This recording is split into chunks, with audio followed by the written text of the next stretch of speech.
Have a great day, people all around the world. It is my absolute joy today to finally have this second time live with Toby Shinobi. We've been trying to do this for weeks now, and just in the crazy world, crazy things happened. But here we are today, and I'm really looking forward to hearing your latest ideas and research findings, because I really enjoyed the last time we had a chat. So I'm just all ears, like I presume everybody else is. So welcome, Toby Shinobi. Hi, thanks for having me again. It's good to be here. It's been a while. Lots of rescheduling from both sides, but it's good we've waited so long because it gives us more stuff to talk about. We could have done a part 2 much sooner, and then spoken about or gone into more deeply the stuff we were speaking about before, but I think that the world's changing so fast. There's so much new things emerging and so much going on. I've been looking into lots of different things, which I'm looking forward to sharing today. Just if anyone in the chat's got any questions, I'm happy to talk about anything. What I try to do is give a fresh perspective on stuff. So I just try to recognize the information, like the knowledge, as being like to know the ledge, that's the barrier there. Yep. But then also just like knowing that we can climb over it and see beyond. But the barrier is necessary to kind of have a point of reference, but sometimes that point of reference is limiting. So I'm all about just going over the barriers, like flipping, reversing, dissolving, just seeing things with a new perspective. That's what I try to do, which is feels a bit more lighter, because a lot of the information, the stuff we're given, and a lot of the concepts about reality and us and ourselves are quite dense. Like, people claim to know what's going on. And I quite like finding myself in the liminal, the spaces in between, which is like the pure potential, like the wave. So yeah, looking forward to today's conversation. Where did you want to start, really? It's just that, where do we start? How does it feel to be on this wave? Could you elaborate a little bit more on there? Well, because when I hear words like wave, like so many things come to my mind, like the age of Aquarius, the symbol is 2 waves, and I just view that as a light wave and a water wave. And light travels on water. There's a kind of dance between light and water. For example, with the split particle experiment, where they shot light photons through 2 slits, a lot of particles, light particles, and when they're observed, they behave differently. So it's like when something's observed, it behaves differently. When we observe reality, it behaves differently. When we're programmed to have a certain perception of reality, it behaves differently. This is why the mind and our thoughts, the force, which is all around us, which is pure potential. We have this, which is called our mind, but it's really our brain. It's kind of a tuning device. We can tune into the all mind, which I like to call the world soul, which is all around us. And we can tune into things around us. But I wanted to talk about kind of that a bit more later, really, like the kind of formless, or where stuff's from, and then the morphing, the bridge, the kind of changing, and then the form, which is the matter. But with this wave, we have there's this kind of dance between the light and the dark. Like we see the world around us with light, but that's like 1% of all that is. The rest is darkness that we can't, which is just something we can't see or can't perceive. And everything to do with the dark has been demonized. The underworld, the subconscious, like even like goddesses like Hecate, or everything she stands for, like the liminal, black dogs, keeper of keys, demonized because they don't want us unlocking doors. They don't want us. They don't want us tapping into the pure potential, which is more of the feminine, like the depths, the deep, the water, the into, going into ourselves, because there's a well inside all of us.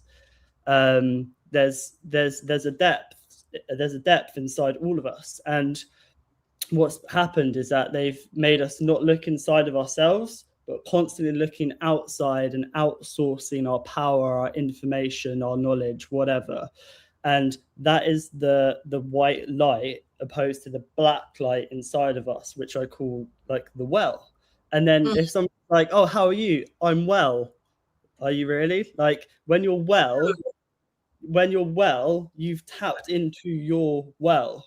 You've kind of like a well in the world is where you get water from underground, which is fresh spring water, healing. It's really good for you. Fresh insights. When you start looking inwards, so you have information from outside, knowledge, you soak it in, you go into it, look into it with your intuition, and you can have a fresh perspective. That's what intuition is. It's like, it's not being told how something is. It's you have a piece of information or a concept, and you dissect it in your own way. You know, like I like to use etymology has been like that's helped guide me through so many things, just like words and splitting them and finding out what that word is in another language. Like an example is people who are clairvoyant have claircognition. I've always thought, why clair? Why not clear? It should be clear cognition. Yeah, clairvoyance. Yeah. And the reason is because clair in French means clear. So we in the English language are using the French word. But for me, it makes no sense because I speak English. So why would I say clair? I'll just say how it is. So I've started saying clear cognition, you know, because that's what it is. It's clear. It's not clair.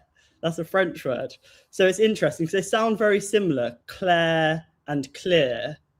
But I just find it very interesting because intuitively, sometimes I'm like, oh, surely it should be this. And then you do look into it and you're like, okay, that makes sense.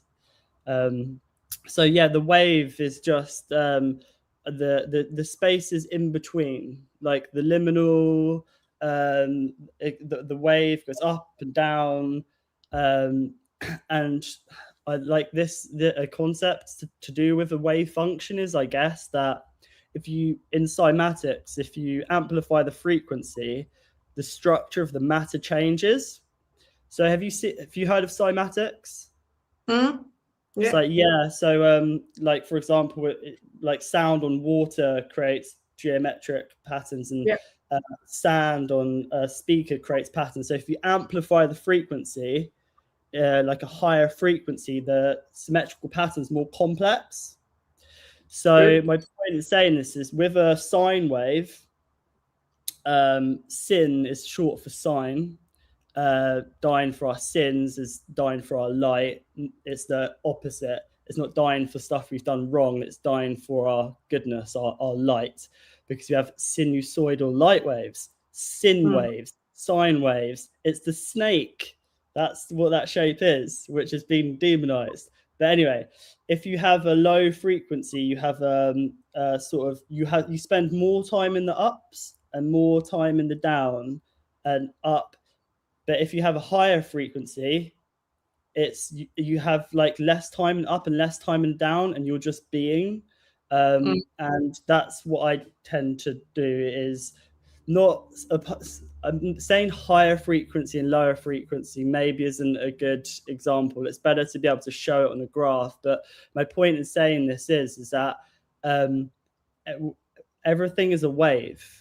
Like everything is a wave, water waves and light waves. We're in water, we see light, and sometimes things go up, sometimes things go down.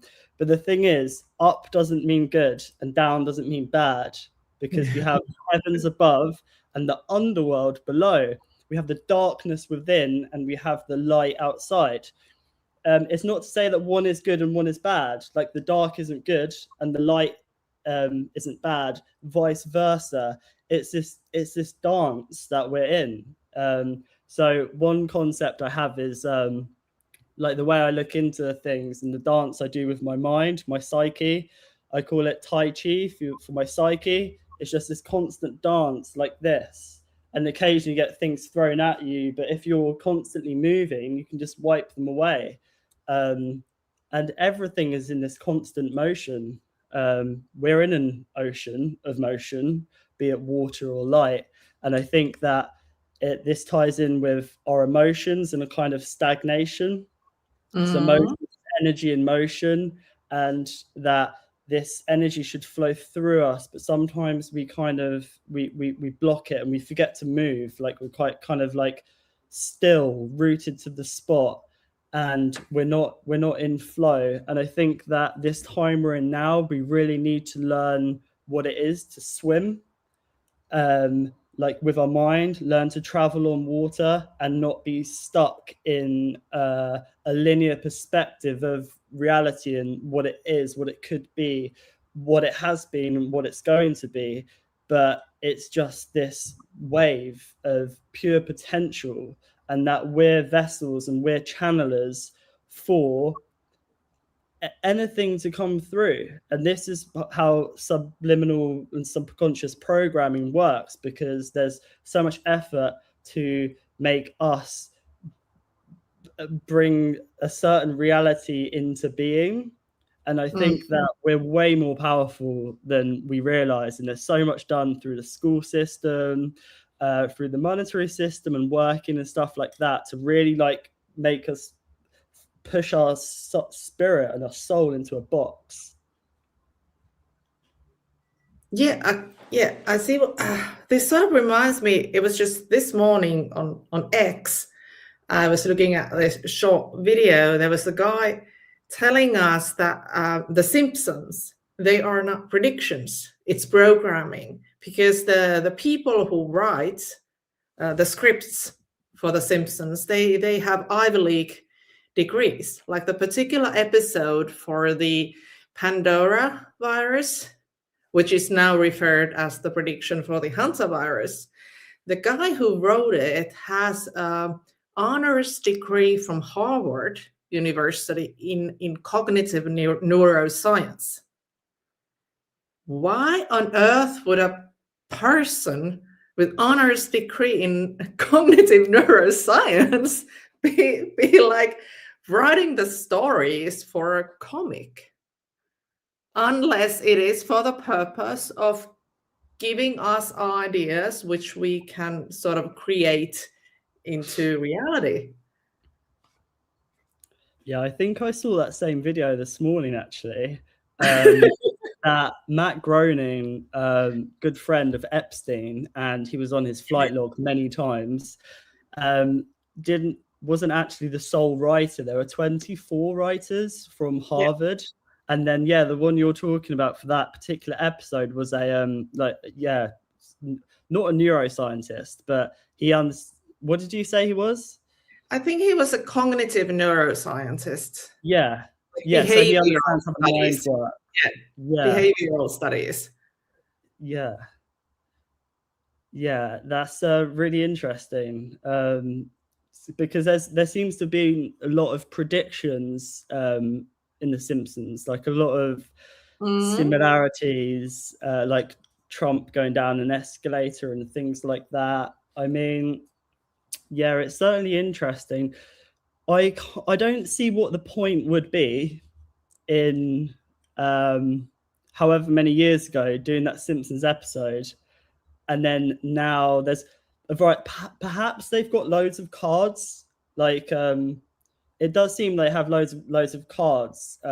These parasite elite that they use, and then they try to play one card, and then we see their hand, like with meningitis here in the UK not so long ago with exercise Pegasus, that people can see through it. So then they throw another card, whether it's like a virus, war, this, and so.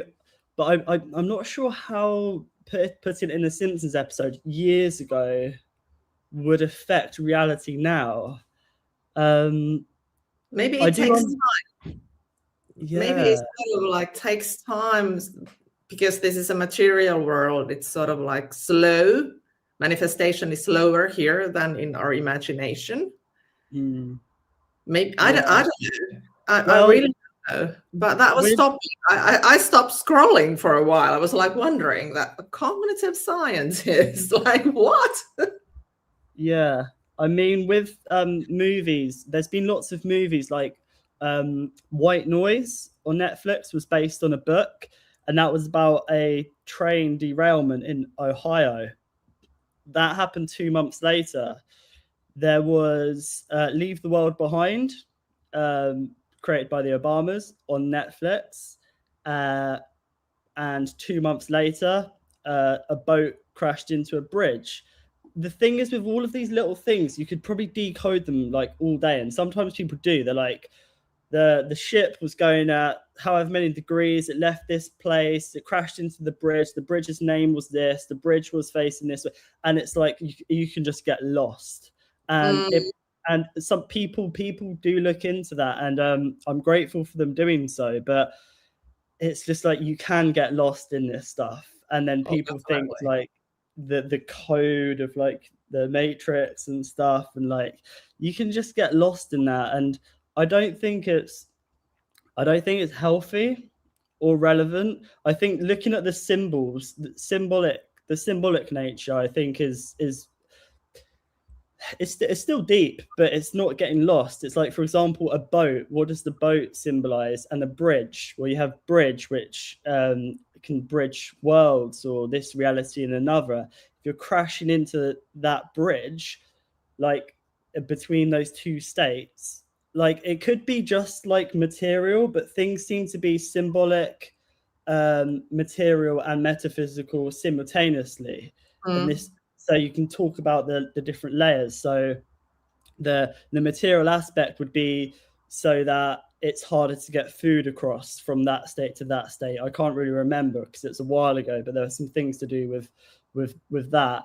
And then also the symbolic nature of like, what does a bridge and what's the boat represent? Like time of year and stuff. And then the metaphysical aspect of the bridge, of the bridging worlds, and the boat and the boat's name perhaps and stuff. And so it is interesting to look into that stuff. And thankfully these psyops since 2020 seem to just dissolve. Like they've tried like many psyops, and people just like straight away are just like unraveling it. Like the veil's getting thinner, yes, but it's not just getting thinner on its own, it's people's perception of reality, and them tapping into the all mind and what I call the psy-stem. That is the opposing factor of the system, because there's a system built in place to control us. But the psy-stem, so psyche in Latin means soul or spirit or mind, and mind means spirit. So the all mind is all spirit, is all soul. Like there is a world soul, which is run by our collective or subconscious. Of course, we have our own souls. I'm not talking about we're all one. No, we're not. We are individuals. We have an individual frequency, our souls. But the energy that we're in is all connected. And that's what they try and harness. That's what they try and tap into with this system, which has been built in place, which I would say is the false matrix, not the matrix, because the matrix means womb. and this place in which we're in seems to be a womb. Like in French, let me find out what it is. So it's called earth, and in French, the word for earth, Monde. sorry, bear with me a second. Oh yeah, so oath, OEUF, means egg in French. Yeah. Oath. It sounds like earth. Yeah. Yeah. Okay. So what shape is a seed? It looks like an egg. Same. Yeah. It looks same. like an egg. So Yeah. you have earth, meaning egg, and you have planet Earth, and then you have a seed which looks like an egg. Can you see where I'm going with this? Is that this realm here, is it flat? Is it round? I could not care less. The shape of it, what's its purpose is more interesting. Like why are we here? What is it? Like the shape, why does the shape of something matter? The purpose or the essence is really what I try to get to, because that's the whole point. What's the point in talking about this or that, spinning around in circles? Let's get to the center. And if the earth is oath, is an egg, and oath meaning wisdom, hence Sophia, that this place here is supposed to make us wise. It's a place like with an egg or a seed. Is this first off, a seed contains everything, all the information for a tree. Yes, it does. We are seeds of the world tree, like some call Yggdrasil, which we can get to later, and the center, relating to the center of the world, also black rock too, like magnetic north. That's why all compasses point north. That's where I believe are the roots to this realm in which we're in, which I don't know the shape, but maybe it's a seed. Its purpose seems to be an egg or a seed, and that it's a place for us to grow. A womb as well is where babies grow. Like it seems to be like it's a womb, and that's what matrix means, is womb. So for people to say it's the matrix, it's this evil place, that is quite like, they're not wrong, but they're not right either, because this realm isn't a fake reality or anything like that. The way I look at things is with all of these ancient stories of like mythologies and stuff, I can see them being played out now in real time. Like the Gnostics spoke of the demiurge, a lion-headed snake created by Sophia when Sophia fell. And of course, Sophia is a feminine archetype. Every feminine archetype has fallen. They're always demonized. Like, did she fail? Did she get pushed out, or what? Like, Sophia means wisdom. And if you look at Rudolf Steiner's The Eighth Sphere in the realm of shells, that's happening now, because the realm of shells can only come to pass if Sophia, our wisdom, gets eaten by vampires, which is what's happening now with all these viruses and all of this. So my point in saying this is that when people like say, oh, this is the matrix, is all flawed, it's a prison and stuff like that, I think it's quite sad, because it makes you think that we're trapped, and we're not trapped yet. They're building this digital false matrix layer around us right now with Neuralink and all of these 5G, 6G towers, all these data farms. They're trying to harvest all of our data, because we're chaos to them. We're disorder. They need order. Exactly. And they fear us because we're powerful. We're magical beings. We can create things. This is our realm. This is our home, not fucking planet wherever. Like, maybe some people think that, or are you programmed or conditioned to think you're from another planet? Because this is my home right here. and we're in the middle of an invasion. And perhaps we've had an invasion in the past and something went away, but as far as I see it, the shadows started leaking back into this realm under the name of AI. And these technocrats are like the new priest class, like programming these demons, which are these algorithms, because that's what a demon is. You train a demon to manipulate people. That's what algorithms do. So to say that, oh, this world's already flawed and all of this stuff, it's not. This realm has everything we need in it. Right now, we're in the middle of psychic warfare, and we need to stop saying we're from elsewhere, from other planets, waiting for our people to come and save us, because no one's coming to save us. We need to step up and tap into the well inside of us and start expanding outwards, so that we can be beacons for each other. Because I think that it's a whole psyop to say that my understanding is with space and stuff. I mean, I just think this is space here. We're in space. There's space between us, and in this space is water, and there's waters above as well. And I don't really want to focus on what's out there, up there. I think that's kind of doesn't really matter. I would focus on the present moment of where we are in the world today, what's going on. I look into the past, into mythology, and stories and things like that, like the Anunnaki, things like that, and be like, okay, how does that relate today? Well, Elon Musk says he wants to go to Mars, and now he's saying he can't anymore, which is a surprise. We know they can't, but I felt for a while that he wants to bring Marduk here, and Marduk is the one that slayed Tiamat, which would be the dragon, the mother of all the gods, Chaos, the one that got slain by the order of Marduk, who said, worship me above all others. And we're right in this now, because Elon Musk is the order. He wore a jacket saying New World Order on the back. He is the order. We are the chaos. We have dragon energy inside of us. There used to be dragons here in this realm, which I don't know what happened. It had something to do with all of the church cathedral bells being destroyed. Our frequency has been messed up here, and maybe these dragons are still here. Like sometimes I can see them in clouds, like in the sky and stuff.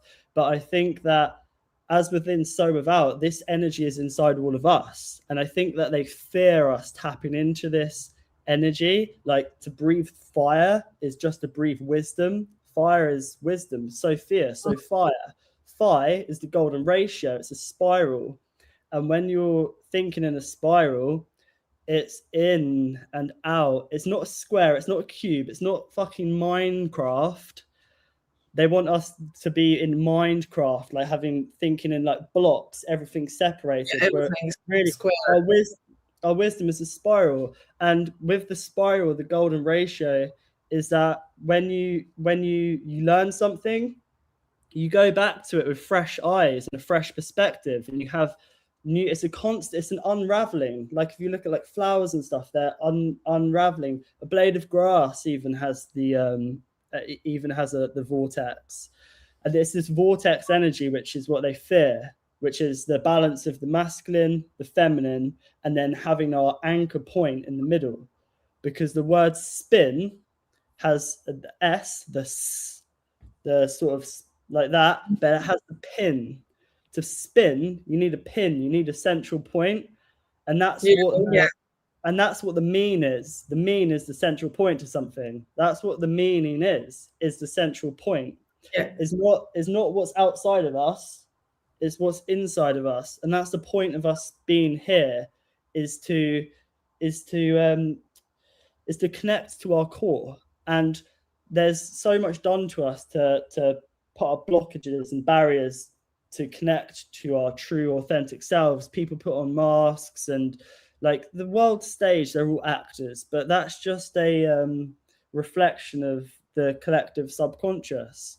I think when people say Andrew Tate is the worst person in the world, he just needs to be killed, Trump's the worst person, they're horrible people, but they're not the worst people. They're just the people put on telly. they're like a scapegoat. Yeah, they're evil, but if they were to die, that energy inside them would just go to somebody else.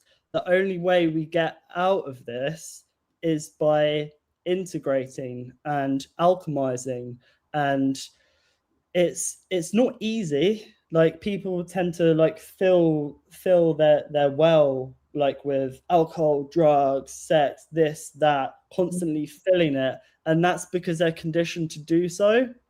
And it's not an easy process to do that, to kind of find this depth within us, which I'm just learning about this, but I think it's what the black sun is, or the Ein Sof. You know, I'm just starting to learn about that, but that seems to be that black light seems to be what my research has been leading up to for the last 6 years, is that this light, which doesn't seek to dampen any other light, this black light seems to be where everything comes from. I mean, I can use the example, like, all around us we have light that we see, but 99% of it is darkness, is black. And that the light we see, like, if you've ever like shaken your head or stood upside down, and if you know those stars you see, yeah, they seem to be like light photons. They like come in and they go out. Like, I don't think they're in their head. I think we can actually see, like, our time maybe moves differently for a moment or whatever, but like the light seems to come in and then go out, but it comes in from the darkness, it comes in from the blackness, and it goes back into the blackness, and the light we see is only here for a moment. And I think that this blackness, this darkness, which is all around us, contains all of the potential of anything. Like, if you want to use the terminology coding, or I like to use like magic, because coding is quite mechanical, but it's like this reality seems to communicate, like we communicate with it, and it's like we're architects. And even the word arc is very similar to arc, which in ancient Egypt means eye or big brother. And you have the arc, you have the ka and the ba. The ka, the masculine, like fire, the chi, life force, prana, the etheric body, and then the ba, which would maybe be related more to the astral body, or which means basically our identity, or it's the human head. It's the part of us which goes beyond the firmament. But the Egyptians believe you had to have all three balanced: the ka, the ba, and the arc. So I just equate it to the masculine, the feminine, and then the arc being the eye, the central point, the pin, and then the electric, magnetic, however you want to look at it, the Ida Pingala spins like a vortex. And it seems that vortexes bring things into this realm, and things go through vortexes. And I think this vortex energy is very powerful. May I stop you? Yeah. I'll stop talking now. Yeah, there's so many things in my head that I would like pinpoint there. Egyptian, they have this healing equipment. It has a pin and a spin. And the name of it is quite close to the arc. You know what I'm meaning? Like the healing device that they had, this. Oh, the Ankh. Ankh, yeah. Because it has a pin and a spin. If you look at it, the way you were talking, that you need a pin around which you can spin, because otherwise you'll be rolling out of the picture, basically.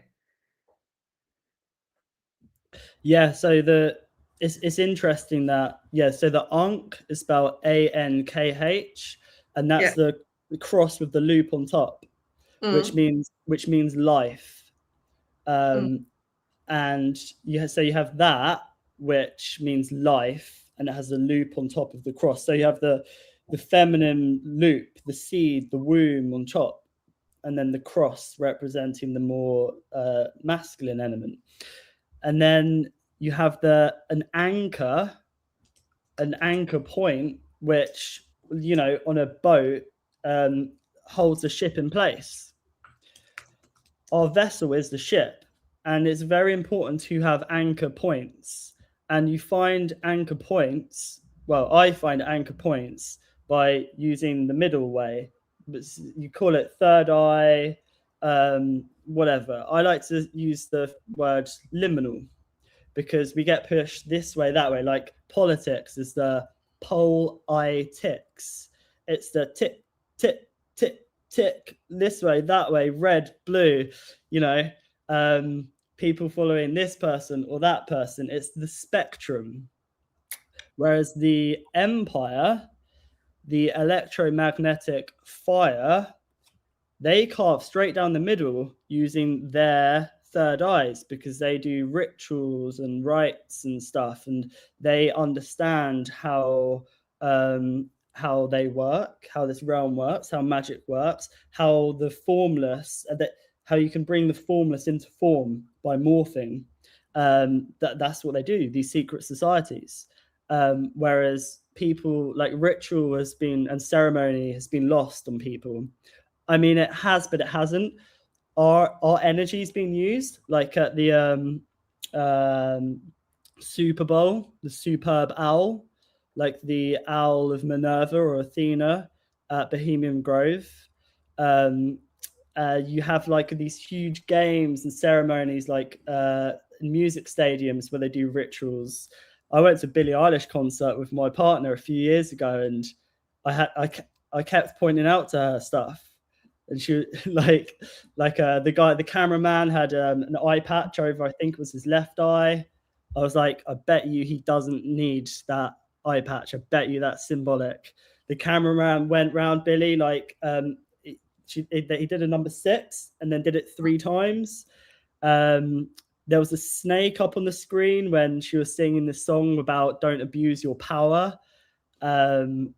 And there was so much stuff. Oh yeah, she was wearing a t-shirt which I haven't been able to find a picture of, even though it was filmed. I haven't been able to find the footage, but she was wearing a t-shirt which had a knife, someone holding a knife on the back, and it said die.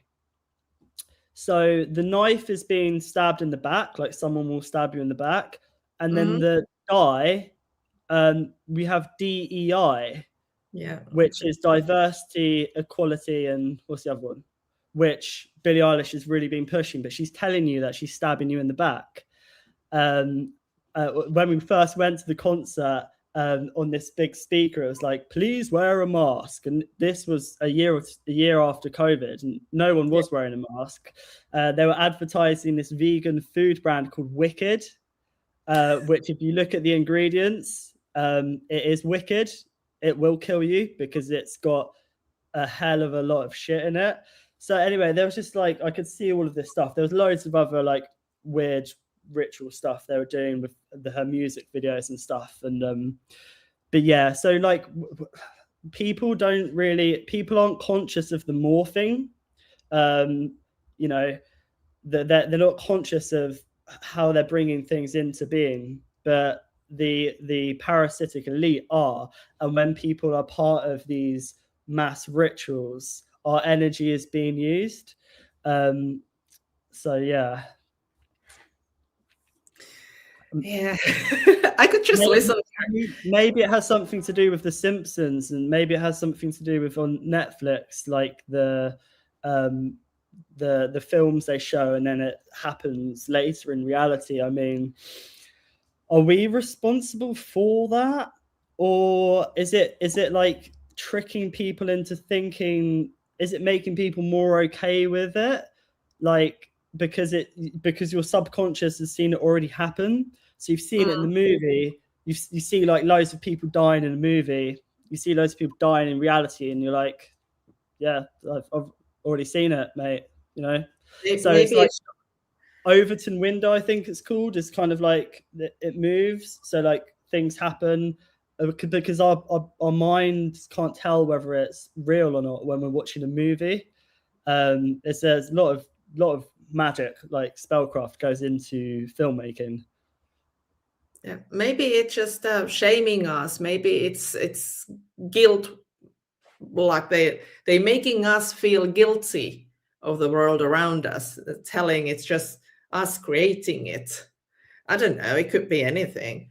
But I was actually looking forward to, you said that you don't really care about the shape of the world or anything, but I was sort of expecting us to talk a little bit about the firmament. Yep. And its relation to the firmament doesn't have anything to do with the shape of the world.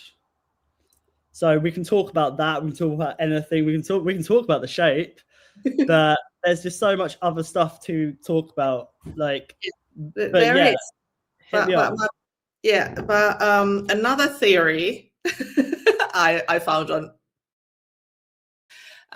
there was like the firmament was there prior to the current ages, and the firmament was a protective layer.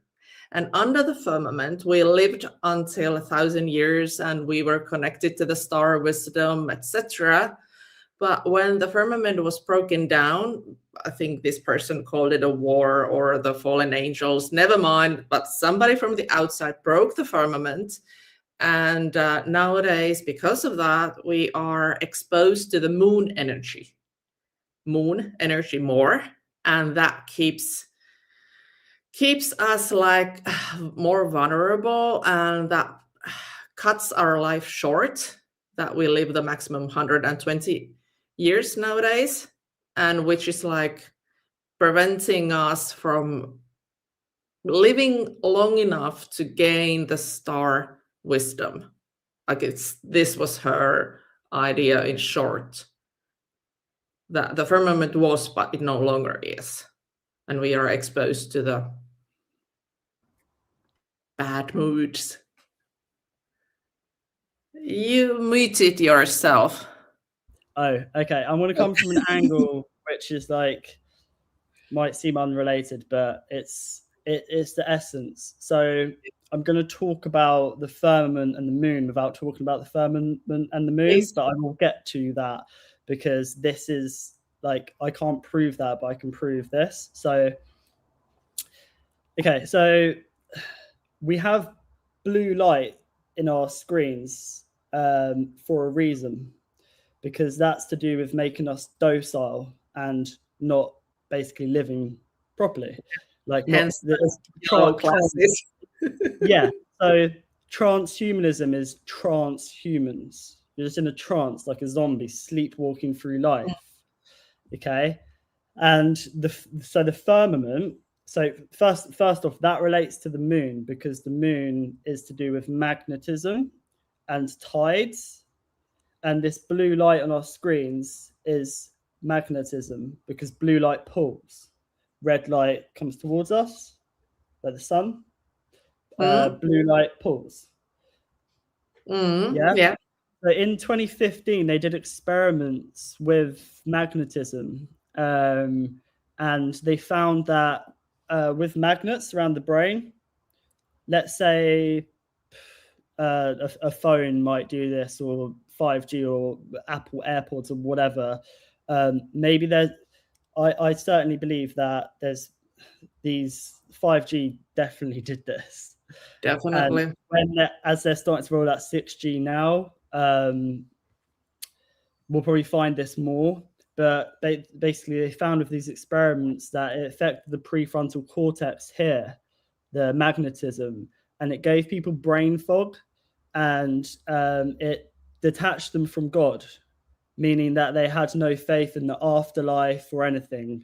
They were just basically like, by God, I don't really know whether they mean Christian God or whatever, but with God, my understanding is source, is timelessness, is beyond the past, present, and future. It's just the timelessness. It's the, it's this energy in which we're all a part of, which the world soul, I'll say the world soul, that for me is God.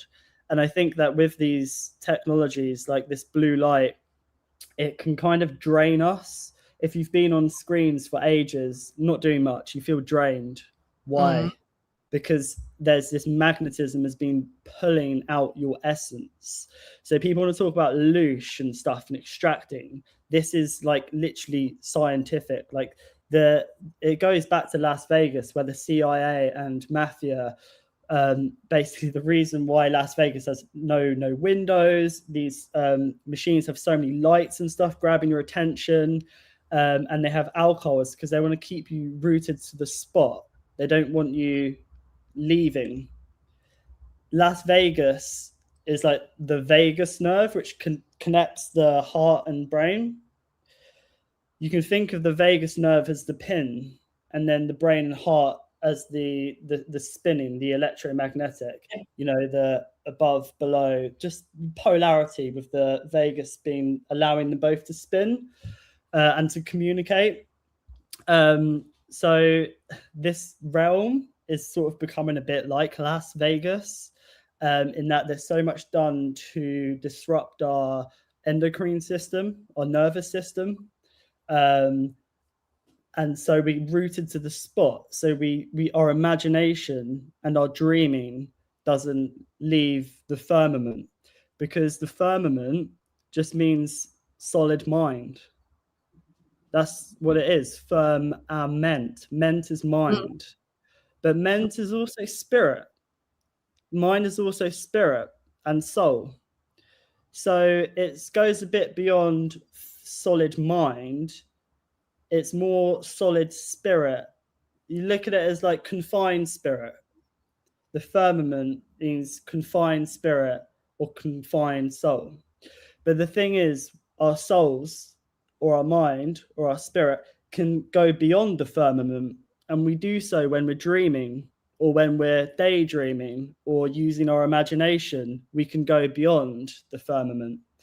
So in that way, a human is also a firmament, a contained soul or a contained spirit.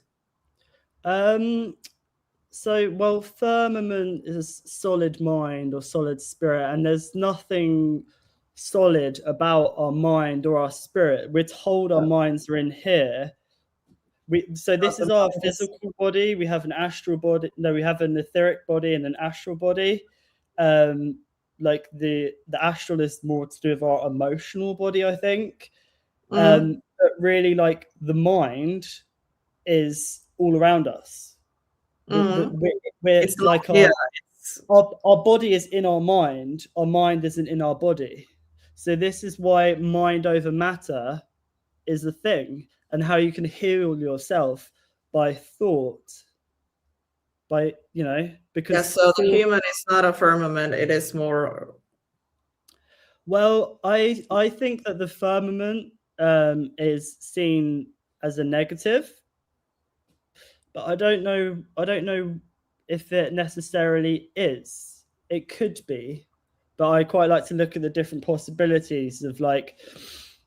So I just want to briefly answer your question properly first, with regarding the moon and the firmament. Is that the moon seems to be a light that distracts our soul when we exit our body, potentially. That's the white light. So like technology is a distraction for our soul now, the white light we see up in the sky when our soul leaves our body, perhaps that's a distraction. It seems to be a reflection of the earth, of the whole earth, not just the part of the earth which we're told is the earth, the lands beyond. It seems to be a mirror image of that, but perhaps it's mirroring the black sun. Perhaps it has something to do with the black sun. Like, we have the sun up in the sky, and then we have the black sun in the center of the earth, like Rupus Negro, like magnetic north. And I think that perhaps we're supposed to go back into the earth, into the underworld, into the depths, into the deep, into the darkness, so our light can alchemize and transmute. But instead, we're being trained now to follow the white light, like technology on screens and stuff. So I'm just trying to use the present moment to sort of explain something which the moon may not have always been there, the firmament may not have always been there, but right now our minds are being conditioned to be confined, and we're being conditioned to follow the white light rather than going into ourselves. Like, the earth is we are one with the earth. And I think that when we pass on, we go back into the earth and we alchemize. But what's happened is we've been distracted with technology. And when we pass, we'll go towards the white light, which is the moon. And the moon is magnetic, is to do with the waves. And I think that perhaps, I don't know, like it does affect the tides and the water. And perhaps it affects us when we pass on, when our light leaves our body, perhaps, you know, it does affect the subconscious as well. So that is very interesting. In regards to the firmament, some people, there was like Operation Fishbowl, which the Nazis did. But I mean, to say it's a bowl, they're kind of saying that I don't believe we've got a glass dome over us. And if there is some kind of dome, I think it's more to protect us than enslave us. Has anyone ever said that? I've heard it. Yeah.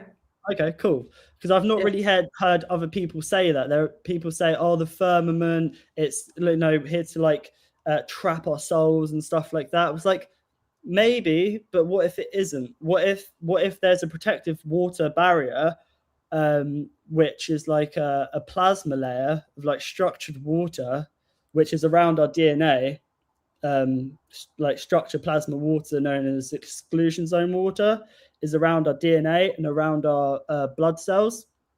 What if that's around the earth? And I believe that the so-called elite, they can't leave this realm because they are not pure of soul. And they want us to be impure as well. This is why so much is done to make us impure. I'm not talking about sins. I'm just talking about the Epstein class and how people seem to be okay with it. They're not like on the streets doing stuff about it. They might not be okay, but they've just been so conditioned that they just let stuff slide. And I believe that when we die, when we pass on, our light leaves our body and it travels on water and it goes through the firmament, and it ties in with Saturn as well. Because all of the names of Saturn, right? For example, structured water or plasma water atomically looks like a hexagram. It's fourth phase. So the number 4 is the force, is thoughts. Like there's plasma water all around us. And on the north pole of Saturn, there's a hexagram. And like people are like, oh, it's Satan, it's got a hexagram, that's the black cube, it's here to confine us, contain us and stuff. Well, you can see a cube in the hexagram, but if you look at Hecate, for example, and the burning of the witches and stuff, and the whole demonization of the hex and the number 6, like I believe I've heard that the Greeks didn't use the word. I think they didn't use number 6. They used digamma. They used 3 and 3 instead of a 6. 33, which is a digamma, and digamma 33. Di means to change, or transform. Like in Chinese, Dai means butterfly because the butterfly emerges from a chrysalis. You dye your clothes. Multiple dice are called dye. So it means multiply or to change, dye. And gamma is Christ consciousness. So 33, whenever you see that number anywhere, like the Charlie Kirk assassination, like the hats 474747, 33 with COVID, that just means that they're trying to change the digamma, where they're trying to change Christ consciousness, which is our consciousness. And that I've sort of lost my thread. But my point is that the elite seem to be wanting to destroy the firmament, which I think maybe Tiamat, because Tiamat is plasma which is the darkness. She's the mother of all the gods. Well, where do all things come from? Plasma. So there's a story of Marduk decapitating or cutting Tiamat into two. That's in the past. I can't prove that's real, but what I can prove is that Elon Musk is trying to summon Marduk. He's trying to tap into the energy of Marduk. He's not going to Mars. There's so many reasons for that, which I can list, but I don't want to lose my train of thought, so we can always come back to that. But the NASA have been launching rockets. Elon Musk have been launching rockets. They're trying to destroy the plasma layer, which I believe is protecting us. We're protected by this dragon because there are perhaps forces outside of this realm which want to come into this realm. And you better believe they want to come into this realm, because you look at AI, like COVID, Divok-19. Divok means to unleash an evil spirit or something like that. 19 is AI. They're using AI and algorithms to summon demons, to train us to bring demons into this realm. You look at the first 72 emojis are the same as Solomon's 72 demons. So when you're sending emojis, you're casting these sigils. Like, people are playing with magic and they don't even know it. And I personally believe that this realm is like the firmament's not here to what's the word, to contain us, to trap us. It's more of this is an initiation, and that to pass the dragon, the metaphorical dragon of the innermost cave of the hero's journey, the one that's protecting the gold or our divine spark, is that we have to pass the dragon and meet it head on and be worthy to do so. And that the elites, their bloodlines, are not worthy to do so. That's why they've demonized Sophia. They've demonized the dragon. They've cast dragons out of our minds, told us they're dinosaurs, which is don't know source. So we don't know where we've come from. We don't know our connection to all of these divine beings. So that's my 2 cents on the firmament, that we pass this gate, this threshold, when we've kind of when we've completed our initiation. But the unfortunately, there's no, kids aren't initiated when they're like 12 or 14, and unfortunately people are initiated into things which they didn't sign up for. Like, you have soul contracts and stuff which I don't know about and I don't buy into. I'll use the present moment, and that you can have soul contracts when you're alive. What it means to sell your soul is just mean to give yourself up to something. Let's use the word. Okay. There's a lot in the spiritual community about connecting to your higher self. What if your self isn't higher? What if your self is in here? Remember, like, we're a seed from the world's tree, and that we need to go into ourselves to find our spark, which has been buried. Sophia has fallen into us, and we need to set her free, which is our divine wisdom, our spark, our flame.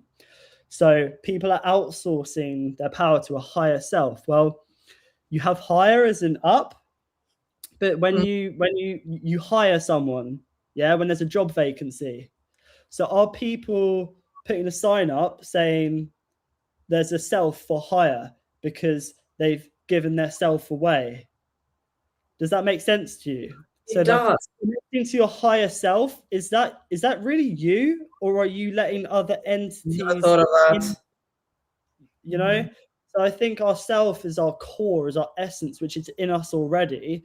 The only way to connect to that is to go into it through the waters. So we have waters above, but waters within us as well, which is the underworld, the rivers of the underworld. You have Charon, Charon, who carries the deceased along the river Styx when we pass. But Charon is a lot like Chiron, and Chiron is the wounded healer. And then you have Kairos, Kairos, which is like flow time, the opportune moment, which is the opposite of Chronos. So Chronos is linear time, is the old man. And you have Kairos, which is Mercury. He's a figure who's young, youthful. That's the well of youth. He has wings on his sandals. He can travel between worlds. And the north pole of Saturn is Kairos time, which is the hexagram, which is plasma, four-phase water, exclusion zone. Water defies time. Water is a portal. The south pole of Saturn is an eye, which is the observer, which is the linear time, which is the quantitative kind of observing this is this. If we use Saturn, which governs time and space and is not Satan, time and space is not our enemy.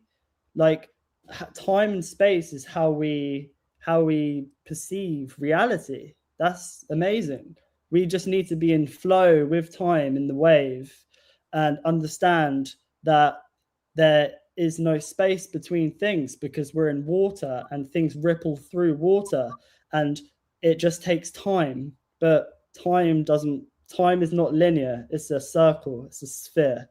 So my point in this is with the etymology of the Charon, who carries the deceased across the rivers, Chiron, who is the wounded healer, Kairos time, this all relates to traveling on water, and the underworld, which is on water, and Pluto, which is the underworld, or Hades, which is furthest planet away from us, which is an icy planet, which could be, but I do know that ice is related to fear and that there's perhaps an ice wall around us and there's more lands beyond that, and perhaps this place we're in is infinite and it's not, and that the ice represents the firmament. The firmament's not maybe up there, but perhaps the ice represents the solid mind and that our spirit is confined to here. And if we cast out our imagination to think that maybe there's more beyond the ice wall, more beyond the fear, we can travel through the subconscious, through these rivers, not when we die, not when our light leaves our body, but we can get our light to expand outwards now while we're alive, because all die is to change and multiply. And the word die is also connected to God as well, because you have de or deus, dice. It's the same. That's God. Like, we are parts of the world soul. The world soul is God. If this realm is God, we're a part of that. So we are God too, and we can ignite that flame. But there's so much done to squash and confine us. So in regards to the firmament, maybe it's there for a reason. I don't know. But all I know is that the elites can't leave this realm. We can when we're dreaming, because we have our imagination. We have our wonder of what if. But they're told us from a young age, every child, dinosaurs, space. Dinosaurs don't know source, which is to do with time, and space is to do with space. Now, let's put Saturn in the middle. Saturn is time and space. So they've demonized Saturn. They've demonized our connection to that, because Saturn is to do with boundaries and structure and stuff, which is necessary, but it doesn't need to restrict us. It's like structure, like structured water or boundaries can help us channel. Because if we had just chaos, we'd just be in a soup. If we didn't have a body, we'd be light, we'd just be everywhere. And it's a blessing that we have a human body and that we're able to perceive time at a slower pace, and that with the structure we can channel the water, which is the chaos, and guide it.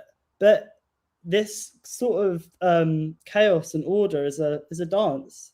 It's not like order's bad, chaos is bad. Both are needed. The chaos is more of the divine feminine, and the order is more of the divine masculine. Neither is better than the other. They're a union, and they want us separated from that. So this new world order is creating chaos and making us think that chaos is bad and demonizing chaos. while they create order, and then while they're also demonizing order, which is Saturn, which is to do with structure and discipline and stuff. So basically they want us undisciplined and chaotic, but they don't want us tapping into the chaos. They just want us spinning in circles, you know? And they don't want us wondering. They want us to believe in a certain truth or certain story. And the imagination, and then just the wondering if that is or that is, that's our superpower. Exactly. Yeah. And this has probably nothing to do with anything here, but it's been, I don't remember if I've told you, but I lost sight of this eye a couple of months ago, partially. And I see things weirdly nowadays. And it just made me realize how easy it is to fool us, to fool a human, because we trust so completely with the eyesight. And the other day I was staring at a table at home because my brain was telling me that there is a coffee filter on the table. And I knew that there isn't, because we don't have a machine, a filter coffee machine here. So we don't have a coffee filters laying around. And I had to stare at that brownish thing for almost a minute until I realized that it's a hair thing. But my immediate thought was that it's a coffee filter thing. The other day I was looking outside, and behind another building, there's a yellow building. And we can only see a little part of that yellow building. But I didn't see that yellow building. What I saw was a flying banana. And that happened 3 times. I saw a huge levitating banana from our kitchen window. And I just kept staring. I turned around, turned away, looked again through the kitchen window, and the banana was still there. Until I was just kept staring it for about a minute, just to realize that, to tell my brain that it's still the yellow building behind the brown building. It just, the loss of sight, the partial blindness has really like changed a lot in my view of the world, because I notice how I and all the humans, we sort of, how we see. Yeah, so we see through water, and there's water all around us. And if you've ever looked like at a mirage, like when it's been hot, there's a kind of gas that you can see. Things like aren't solid. You can see that when it's a mirage, but also you can see it if you look between leaves, or if you focus on something, you can kind of see this mirage. It's kind of like a plasma gas, and that's what everything is made of. Like nothing is really solid, and it's quite cool to perceive things as not solid, as things as like as more like potential than just fixed, because I think that taps into our perception of like, it's more of like it goes beyond the material too, because if we see objects and things as not fixed, like just they're just energy moving. It's the same with concepts and ideas too, that they're just energy and they're moving. And then like we can keep going beyond that and just see that we're just energy and we're just moving through this realm. And so is everything around us. And I think that that's quite cool. Like unless it's scary or whatever, it can be quite I'm sure it can be quite a trip to see that. But just to like know that like things aren't just fixed, concepts aren't fixed, nothing is fixed. You can have an anchor point, but stuff still spins, it still moves, you know, which is a pretty cool concept. Yeah, it's just It's an interesting world we live in. Definitely. I keep remembering what in the part one we said that we would return to the Saturn and to the vagus nerve, and Yeah. you've sort of like talked a little bit about them. But it would be interesting to hear if you have more on the vagus nerve than the pin and the spinning around it. Yeah, so 1 second. I'm just going to go shut my door because it's pretty cold. 1 second. It's quite cold out there today. It's not yet. Yeah, so with the vagus nerve, I'm pretty sure it connects your gut, your heart, and your mind. Yeah, it has three branches. One is from the gut around the heart, and then there's it's a lot. It's just one nerve. It's three nerves, but basically it's between your mind and your gut. But it connects the heart, the hearing, the sight, and all of that. So it's a pretty interesting theory also from the physiological point of view to study. I'm a Pilates teacher, so I'm sort of like very into the vagus nerve, but your perspective is way other than the Pilates style. So you can use like the Ida, Pingala, and the Sushumna, the caduceus as well, the two snakes with the central point. With caduceus, the caduceus sounds like code users. So when you have the Ida, Pingala, the Sushumna, the Ka, the Ba, the Uk, the heart, brain, vagus nerve, like connection, this three, the Trinity, you can become a code user. You can connect patterns because you use your mind, like the antenna for the mind and your intuition, but you need to like send signals between them both.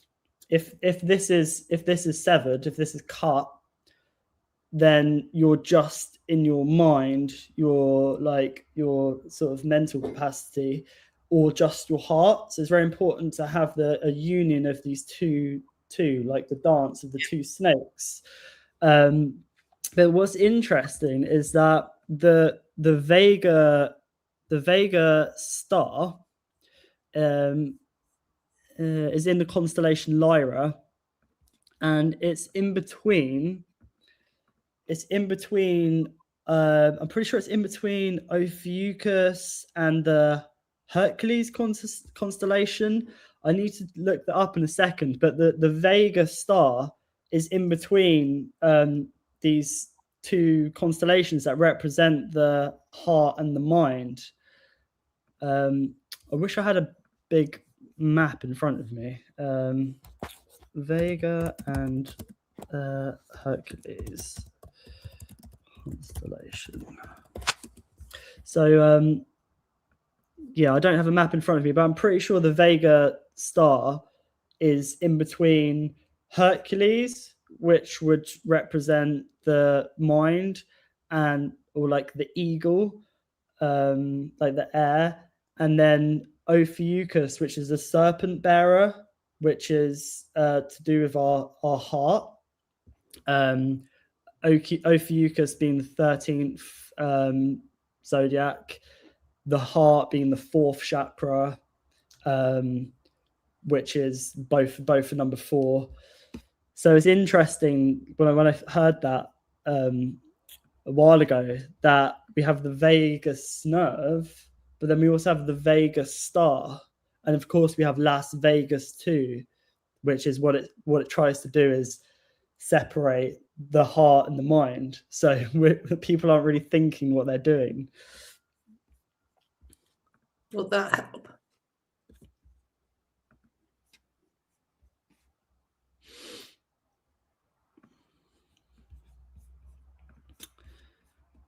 Drago,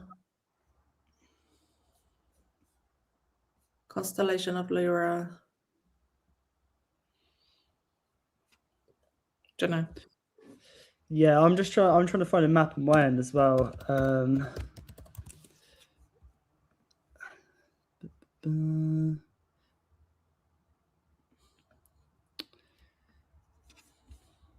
Yeah. Well, maybe next time I'll have to try and find one. Everything is behind like the paywall. You have to pay for it. Really? Yeah. Okay. At least what I found. Yeah, as well, like I guess on this topic, Pegasus is also something which I should probably bring up in regards to Caduceus or Mercury or like the messenger of the gods, because we had in the UK here exercise Pegasus not too long ago, which was about a meningitis outbreak. But if you look at, I did start making a video on this. I uploaded part 1 a couple of months ago. But if you look at the etymology of Pegasus and like the mythology of it, Pegasus. So I'm just trying to find my notes here. So with Pegasus, Pegasus was like a mercurial figure. He went from Earth to planet Olympus, and he was a white winged horse, which is kind of symbolic of the first horseman of the apocalypse, the white horse, because for the other horses or structures or vessels or like power structures to be in play, first our Pegasus, our white horse, would need to be attacked. So in the UK, sorry, I really should have got my notes ready. But we're talking about this thing and that thing. You can't have all your notes. I got it here. So the whole Pegasus thing was about device hacking, and people have spoken about exercise Pegasus, but I haven't heard. I listened to a lot of podcasts. I haven't heard anyone mention all of the different ways in which Pegasus works, because you have to look at the symbology, the mythology, the etymology, the psychology, and the philosophy, like to understand the bigger picture of what's going on. So the myth of Pegasus is very interesting, because Pegasus was tamed by a golden bridle.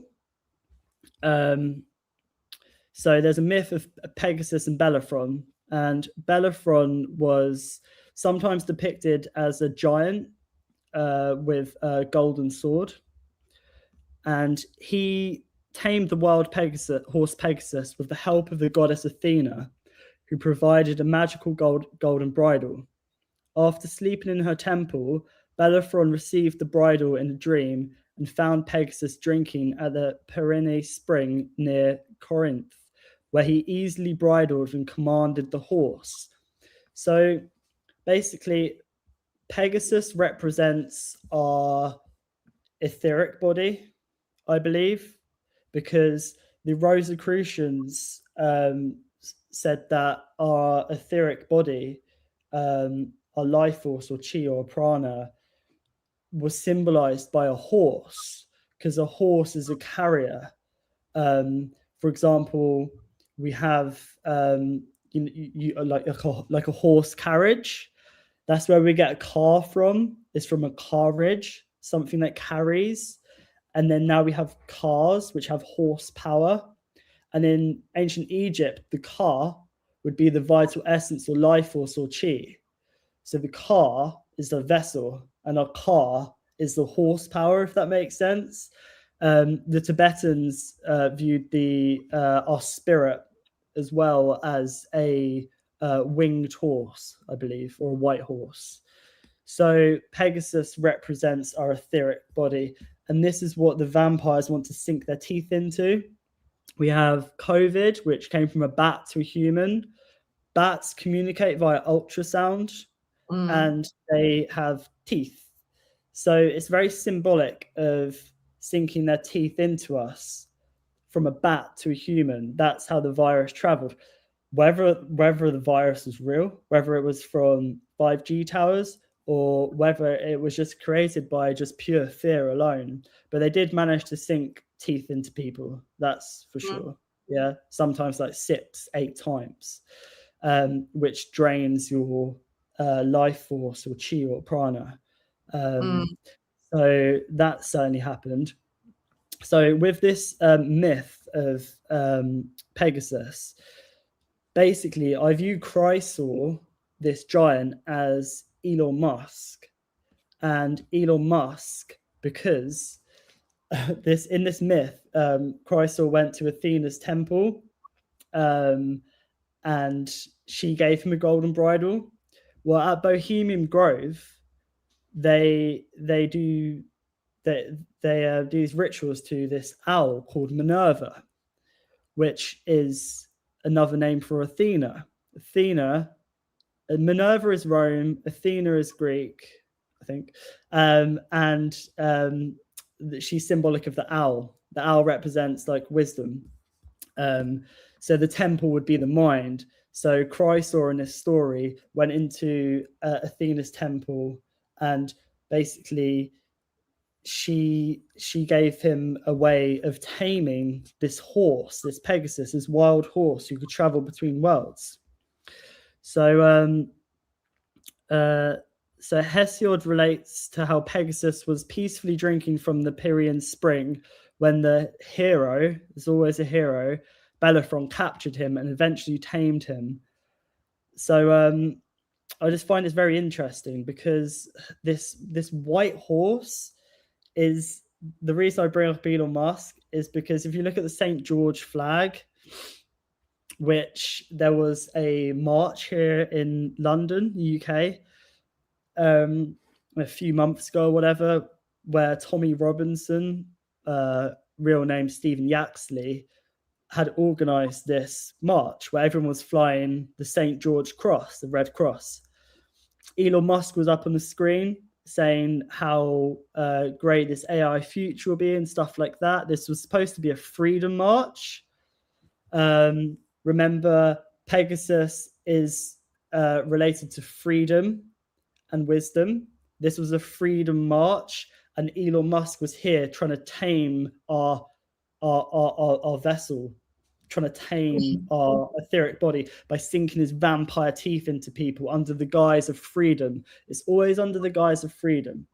So anyway, the St. George flag, St. George slayed the dragon, and he was riding a white horse. This white horse would be Pegasus. You can use Pegasus. You can use this guise of freedom to tame people, to slay their dragon. That dragon is probably the black dragon of Tartaria, most likely. That was slayed by St. George, the British Empire, which they're trying to carry on wiping out now in Iran, because the Iranians remember the black dragon. They remember Tartaria because that's their lineage. So that's the myth of Pegasus. There's also technology and spyware, because Pegasus is the name for the most powerful piece of spyware ever developed, certainly by a private company. Pegasus is a sophisticated spyware that infects iOS devices. Now, you might have heard that people since the jabs in 2020 have been emitting MAC addresses. They have, yeah.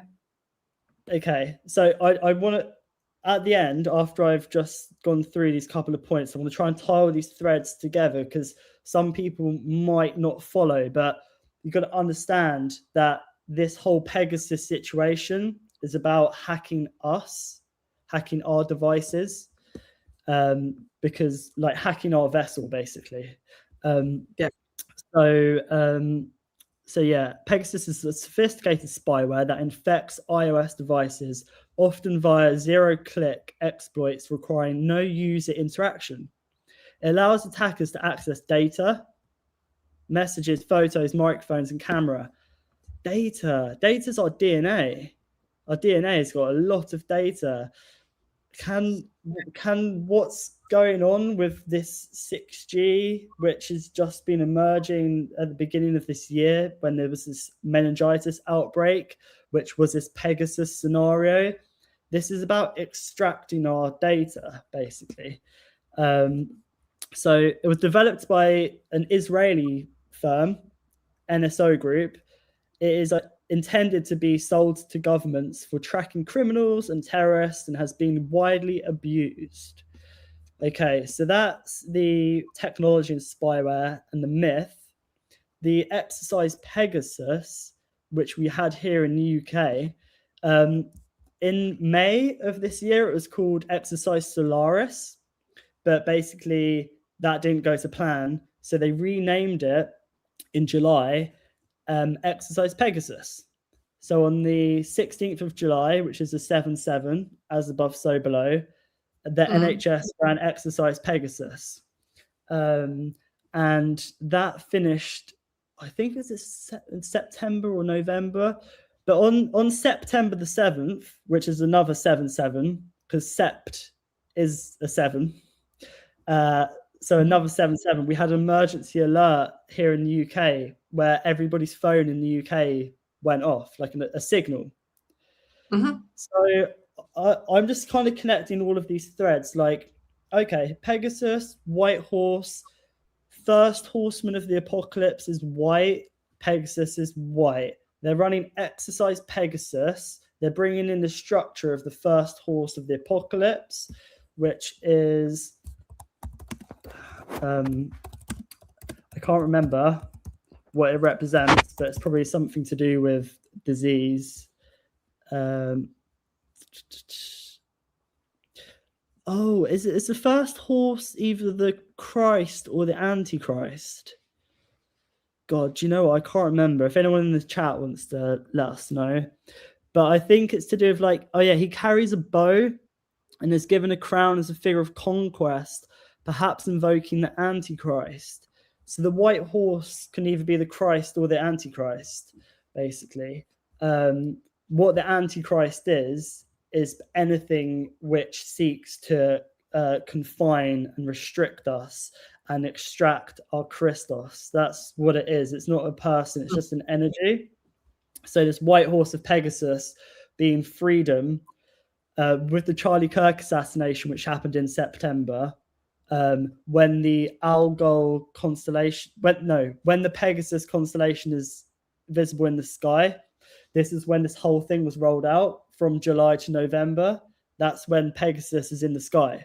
So these people use astrology because the stars emit frequencies that we can tap into, but we don't. They do. That's why they have power and we don't, because there's power in the constellation and the stars. They're like frequencies.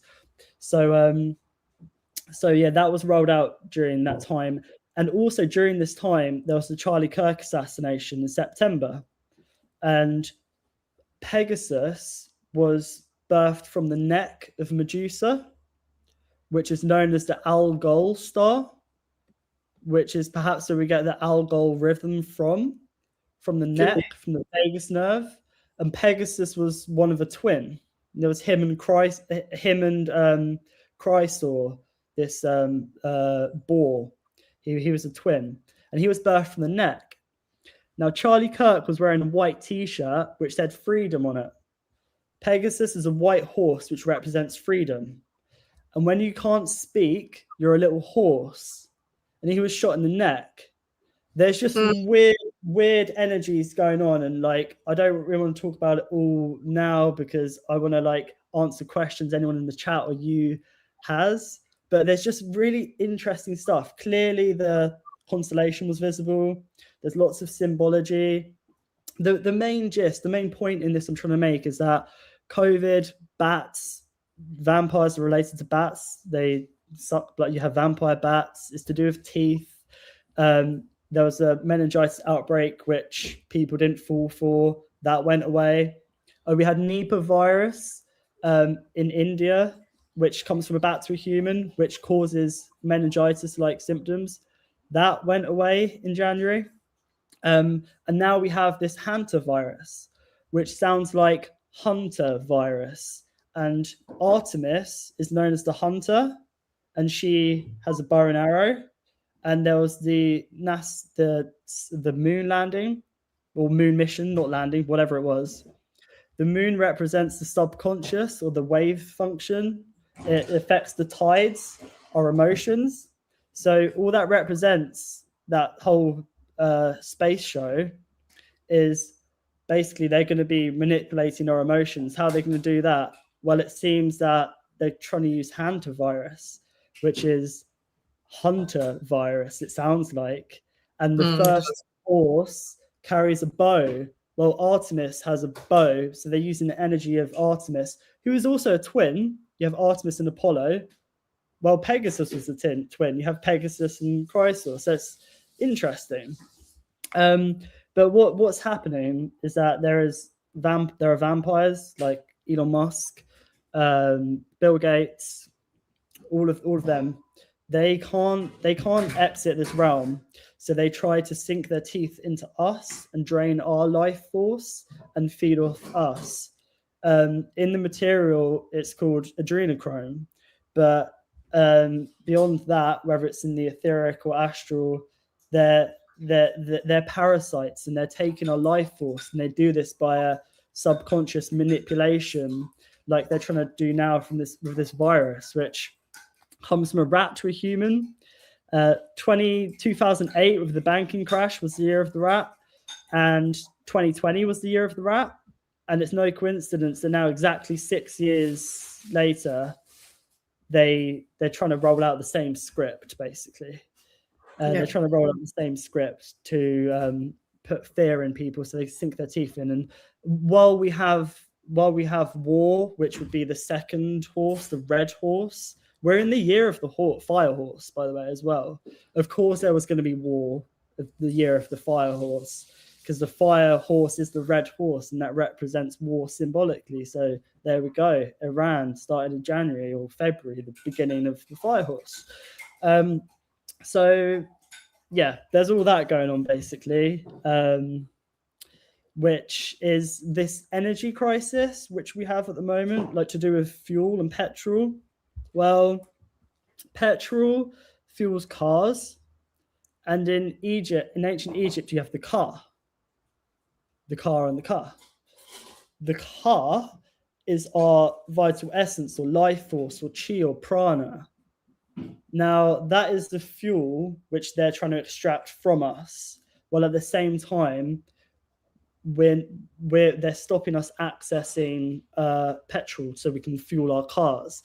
It's kind of a this and a that. It's like it's the material of access to petrol and stuff, which they're stopping stop us channeling petrol for our cars. Well, at the same time, they're stopping us channeling petrol for our car. And that petrol, that fuel, is the ether, which is the etheric body. But when we have this chi or prana, we can connect to the aether, which in Tartaria, or like not even long ago, people used to be connected to, and we used to get our energy from the aether. And because when we tap into that, but perhaps it's another name for like the all mind, the world soul, because when we tap into that, we can heal people, we can heal ourselves. Like if the aether is the mind or the spirit or the soul, mind over matter is by positively thinking, we can heal ourselves, and that's we can collect that energy and transform it and heal our bodies and heal other people. But the bridge, or like the channeling, the parasites are trying to stop us channeling the all mind, the formlessness. They want us just stuck in solid mind, in matter, in the material, which is kind of this aramanic force, this energy of Araman, basically just matter, which is also realm of shells, because if we're just hollow beings, we believe we have no core, we believe we have no well inside of us, we believe we have no depth, then is it not so? Because belief is everything. And I think they need us to believe that we can't heal ourselves. They need us to outsource our power constantly, that we don't tap into ourselves, thus into the world soul, the aether, the spirit all around us. So yeah, you know, I went off on a couple of little rambles there. I mean, if you've got any questions or anything to add, let me know. It's just there's so many different like avenues to go into. Like I didn't want to go too far into Charlie Kirk, too far into Pegasus. I just want to kind of I prefer just connecting the threads, so then hopefully people can just see it for themselves. Yeah, I sort of like stopped for a while when you said Aruman, because there is a character called Aruman in the Lord of the Rings. It was just recently I was looking at the podcast where I think there were 3 people discussing about the Lord of the Rings, like how does it represent the current situation in our reality. It was yeah, there was not much else to say about it. I haven't noticed any precise questions in the chat. There's quite a few comments. Well, I could mention Aruman in relation to Lord of the Rings, because, of course, in Lord of the Rings you have Palantir, like you have the Eye of Sauron, which Sauron would represent Aruman, and it's very confusing. There's a character called Saruman. It's Sauron who would represent Aruman. True. Yeah. You know, constantly observing with that eye. That's the self of Saturn. The eye, the quantitative, the always observing. That's the shadow of Saturn, I believe. And we have all of the rings of Saturn. Lord of the Rings. Well, what is a ring? A ring is a frequency. So the Lord of the Rings is the Lord of the frequencies. And one ring to rule them all would be one frequency to rule them all, or everybody being the same frequency. That's what Aruman is. It's the we energy. It's public health. It's we're all in this together. It's the collective soup. We don't have our own individual spark. We're shells, and we just need global governance to tell us what to do. That's what that energy is.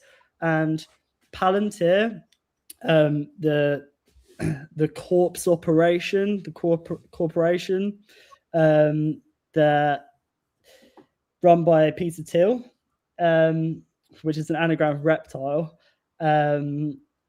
He said he paused for a long time, and he was like, somebody asked him, do you think humans should carry on existing? And took him a long time, and he's openly said that he takes adrenochrome as well.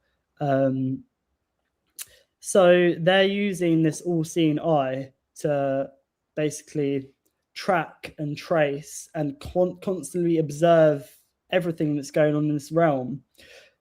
This is what the false matrix is. This false matrix grid being built before our very eyes, funded by our money. Here in the UK, our NHS budget is giving like 360 million pounds to Palantir, and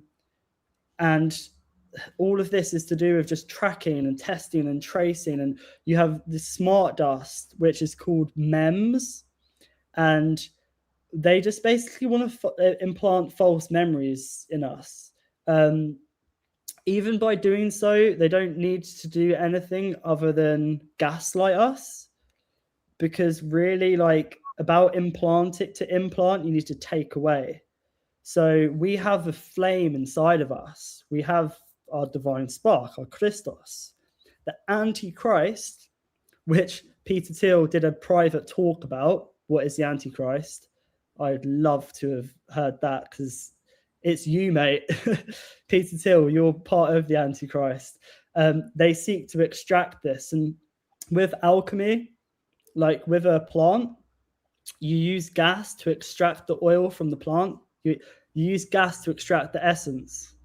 Okay, we're a plant, we're a seed. They're using gaslighting to extract our essence. So if that makes sense. So they're gaslighting. Now that you put it that way, yeah. Yeah, they're gaslighting us. Not going to talk about gas chambers, because there's other people that I like. I don't. That certainly happened to an extent, but to what extent? And are we being gaslit now? Like, things are done. Actually, that's probably a road I shouldn't go down, because I don't want to annoy people.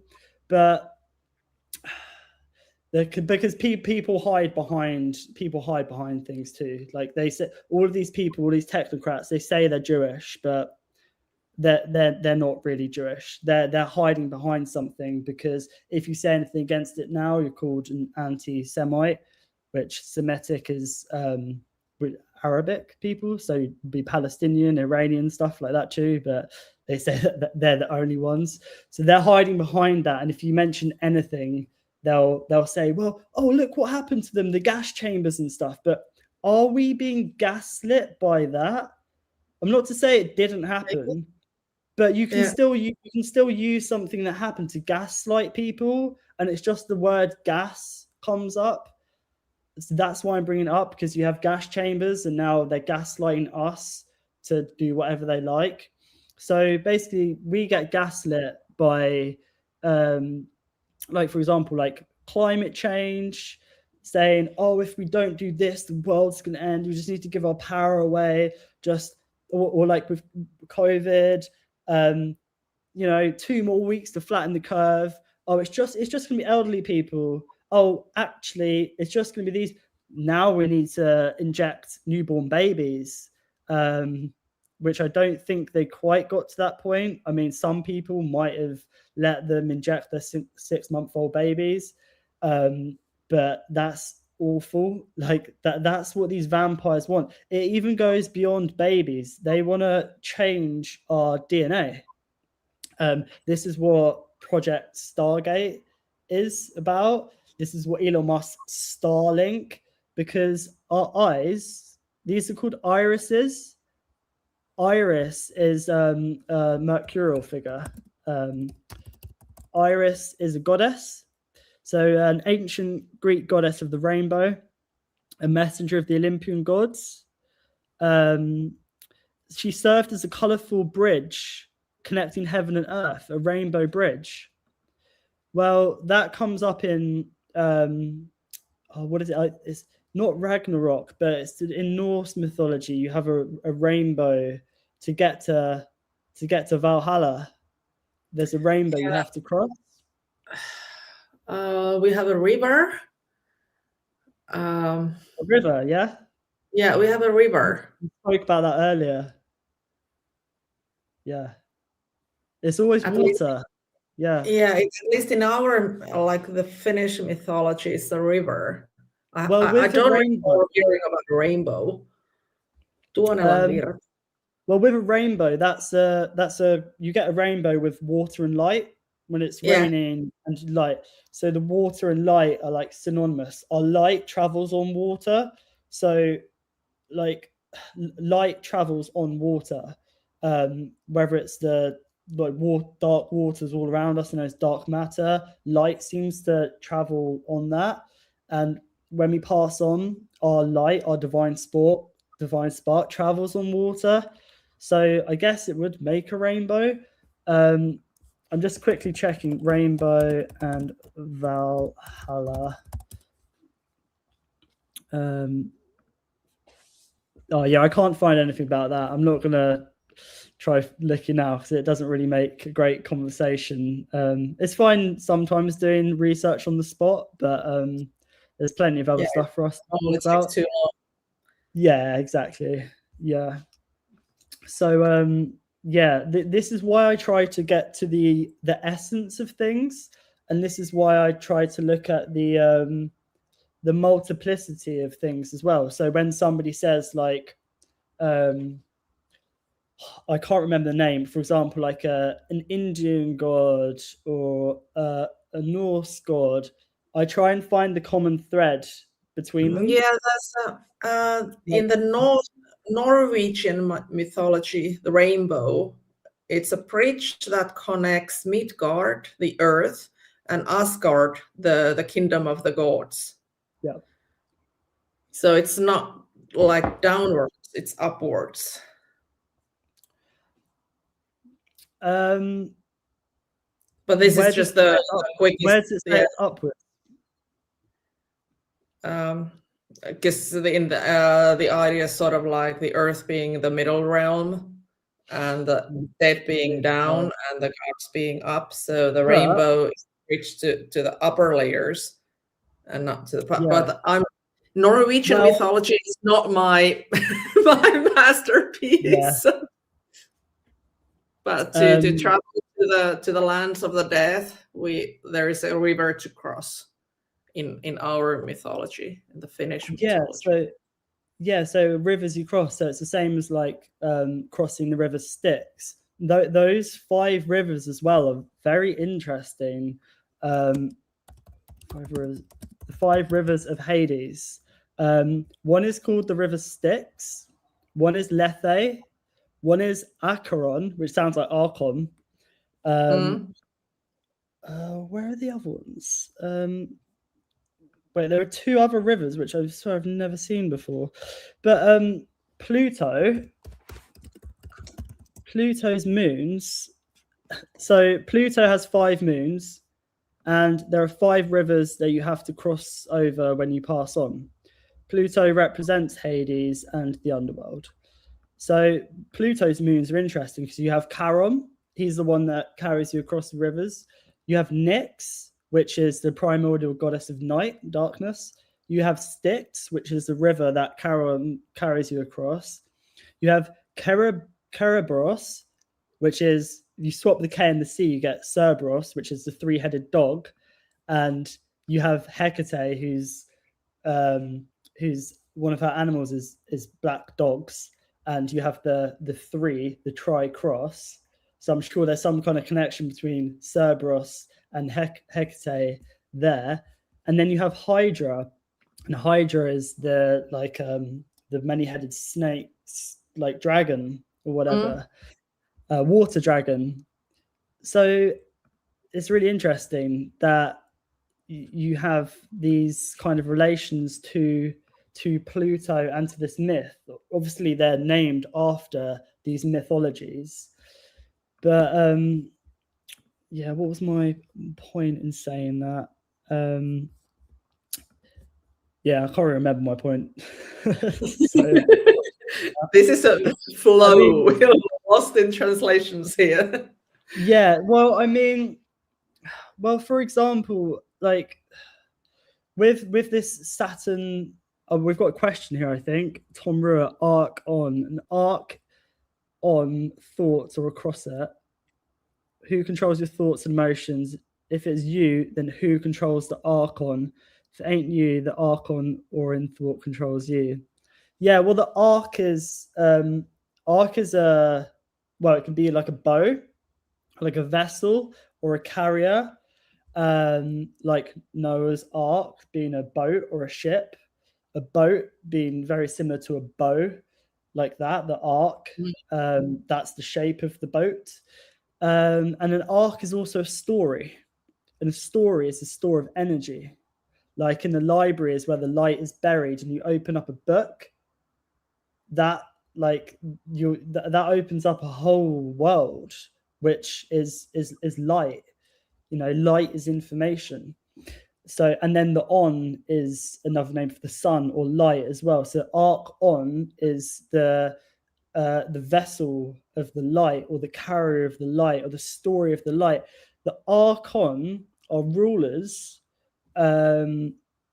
perhaps I did write something really long about this. I've just been very slack making videos and content because I like having conversations with people rather than just filming myself. But I'm gonna start doing that because I've got so much stuff to say about so many things that I need to start recording myself. But the Archon relates to our DNA, I believe, and our patterns are like the patterns of our DNA, because that is where our story is. Our store of energy, our coding is our DNA, and that a lot of our DNA is dormant or so-called junk.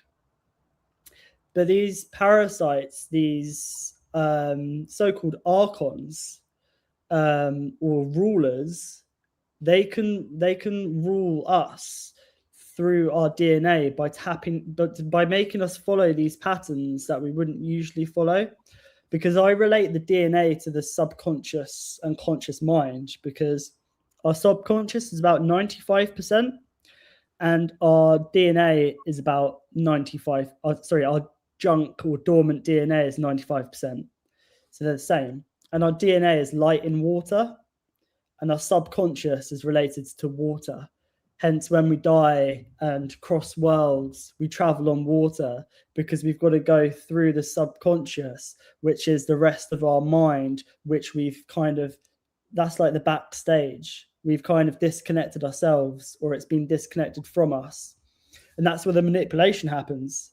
That's the pattern that we fall into, the patterns, which in turn help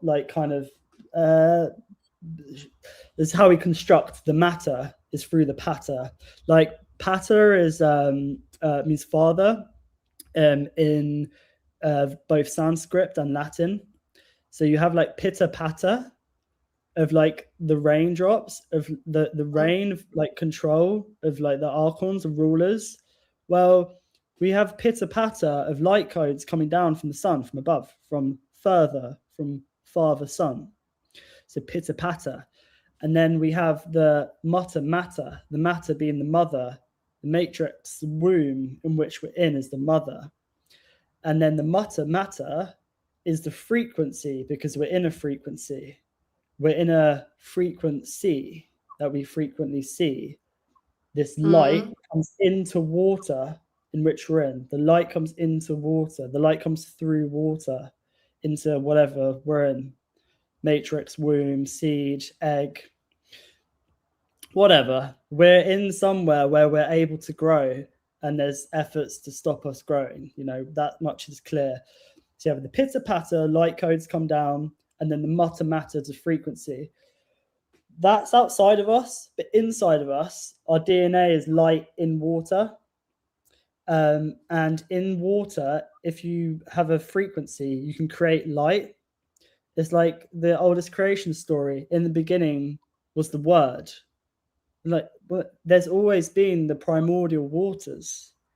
And if you have a frequency, you create light. Stars are created in the darkness.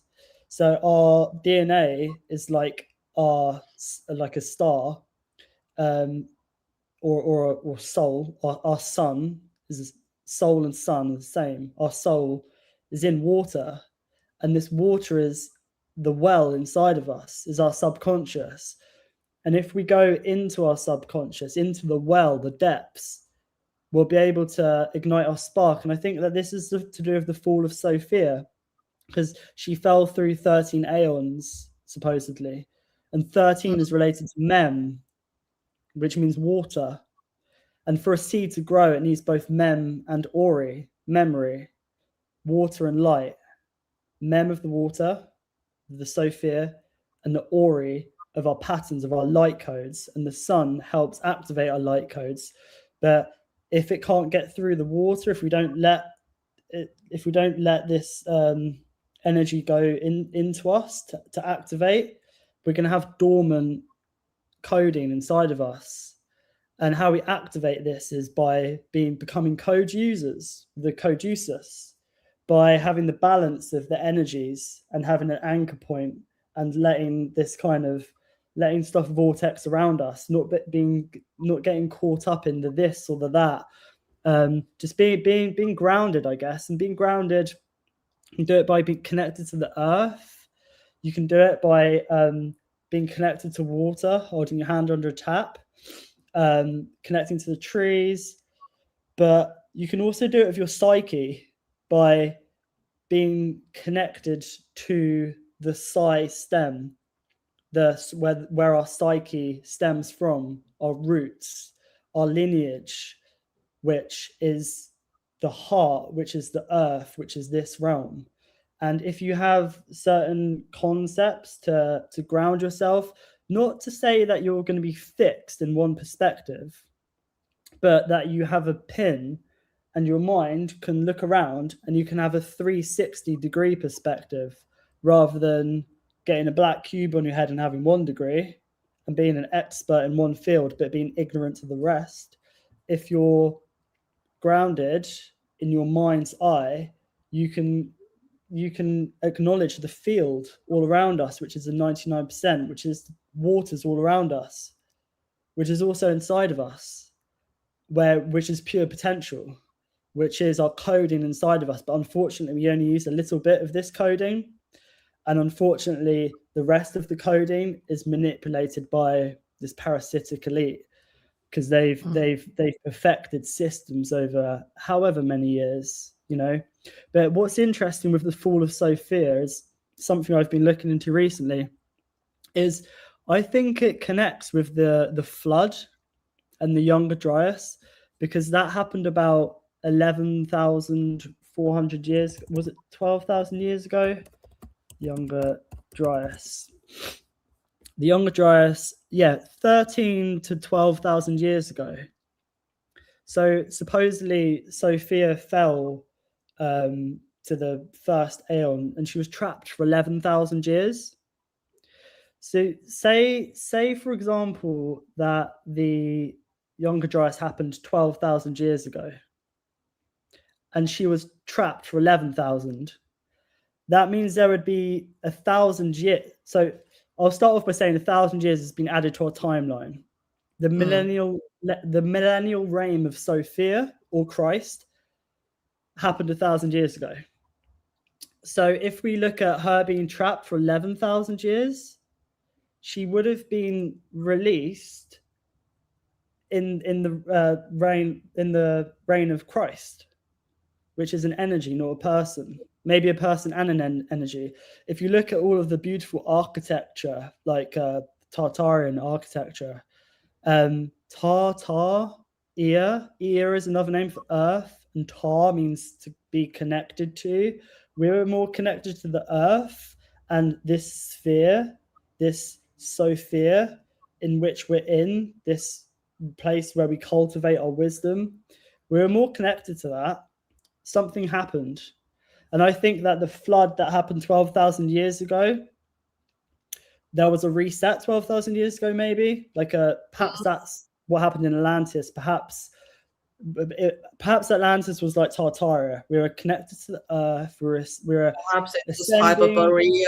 Perhaps it was anything, but something was deleted, flushed away. There was an erase, a wipe, a flooding, something was buried. Well, I can't help but think the story of Sophia was that burying, and then the sort of uncovering or the emerging happened around the year 0, whatever, 1,000 years ago, not 2,000 years ago, 1,000 years ago. Yeah. And that there's another kind of something happening now, but it's not being buried by water. It's being buried by air, which is AI, which is the mind, and which is taking, like with a psyop, psychological operation. You have PSI, which is pounds per square inch, which is to do with like when you're diving, like the air that you need to breathe when you're deep diving. Well, there seems to be a kind of extraction of this air, so people don't want to dive deep. They're just up on the surface. They want surface level information. They want quick fix from the artificial, from the AI. So they're creating this false grid layer now, so that's harder for us to access our spark. But the thing is, it's only just been buried. Like, I think before Sophia, our spark was buried for thousands of years. Well, it emerged 1,000 years ago, and they're trying to bury it now. But there's a war. Maybe war isn't the right word. There's like a battle going on, that they're trying to suppress something that people don't even know they have. But the thing is that only a few people need to have this. I'm not going to use 12D or anything. I could maybe use 5D, because we know that this is 3-dimensional, and then the 4th dimension is time, which is Saturn, and then the 5D is beyond time. And I like to use that because we need to see beyond time, because sometimes people are so caught up in timelines of this and that, quantitative linear. It's like time does not behave how we think it behaves. We're timeless beings. We're not bound by time. We're moving through time, and time we can use time, but they've demonized it. Like, we're running out of time. They've demonized Saturn, saying it's Satan, and they use the energy of Saturn. They just don't want us using it. But we have to. That's the bridge. That's the force.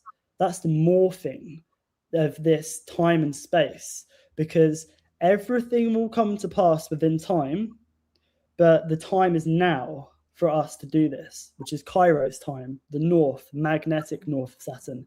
The magnetic is the feminine. This is the feminine. Saturn used to be a feminine energy, and now it's very, very masculine, Chronos, like linear time. Not the case. It could be both. I view Saturn as Zervan, cosmic time, infinite time, the potential, both the yin and the yang. And then you have Ahriman, which is Chronos, which is the south of Saturn. And then you have Ahura Mazda, the good, which is Kairos, which is the north of Saturn. And that Kairos time means like now, or flow time. And with this bridging of worlds or realities, we have the formlessness, which I spoke about, which is like the plasma, or like the chaos, the infinite potential, which is demonized. They don't want us going there. But that's the 99%. And we are the 99%. We are the chaos they fear. We have this bridge, or where the morphing happens, where we can channel this chaos and bring it into order, bring it into matter, bring it into the mother, into the womb. And I think that structured water has a huge part to play on this. And it's interesting that coats our DNA. That's the North Pole of Saturn. Saturn is time and space. How we perceive light and space, there's so much more interesting stuff in this realm than people are made to believe. Like, there's so much kind of like doom and fear, and for most people that is like, we're running out of time, there's this psyop, there's that, there's a lot of evil stuff in the world. That's correct.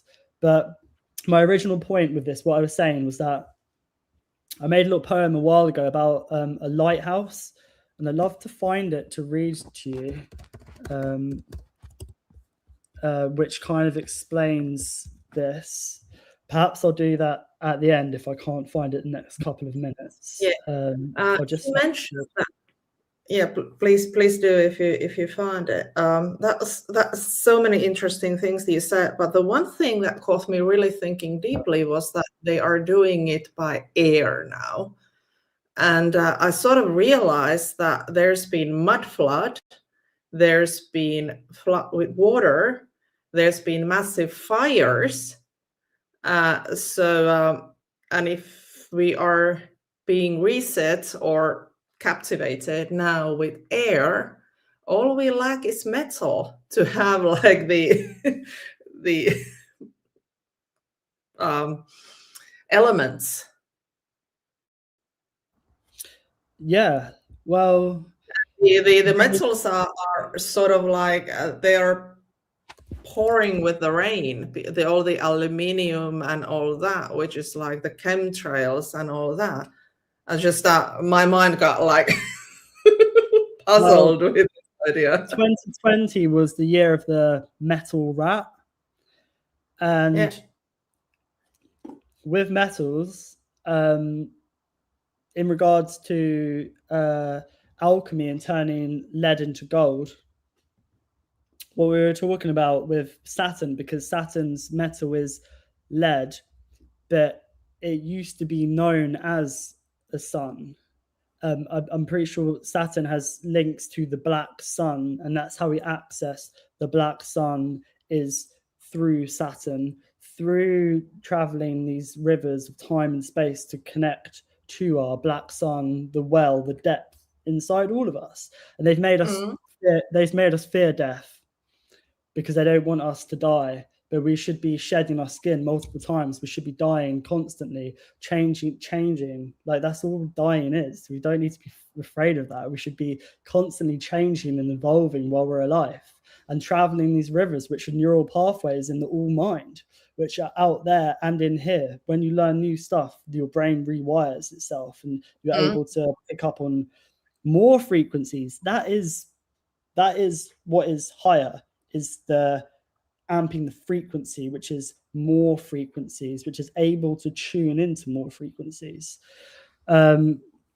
So sorry, what did you originally say? Because I started just tuning out and I constantly it's okay.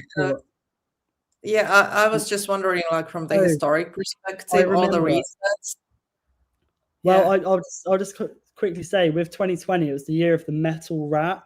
And why I mentioned Saturn and alchemy of turning lead into gold is that, so in 2020, there was a huge shift to LED lighting, which is blue light, which is lead, which is heavy, which is dense, which has a really fast flicker rate, which messes with our morphing, which messes with us bringing things into reality, because there's like really fast flicker rate, and also the blue light kind of pulls light.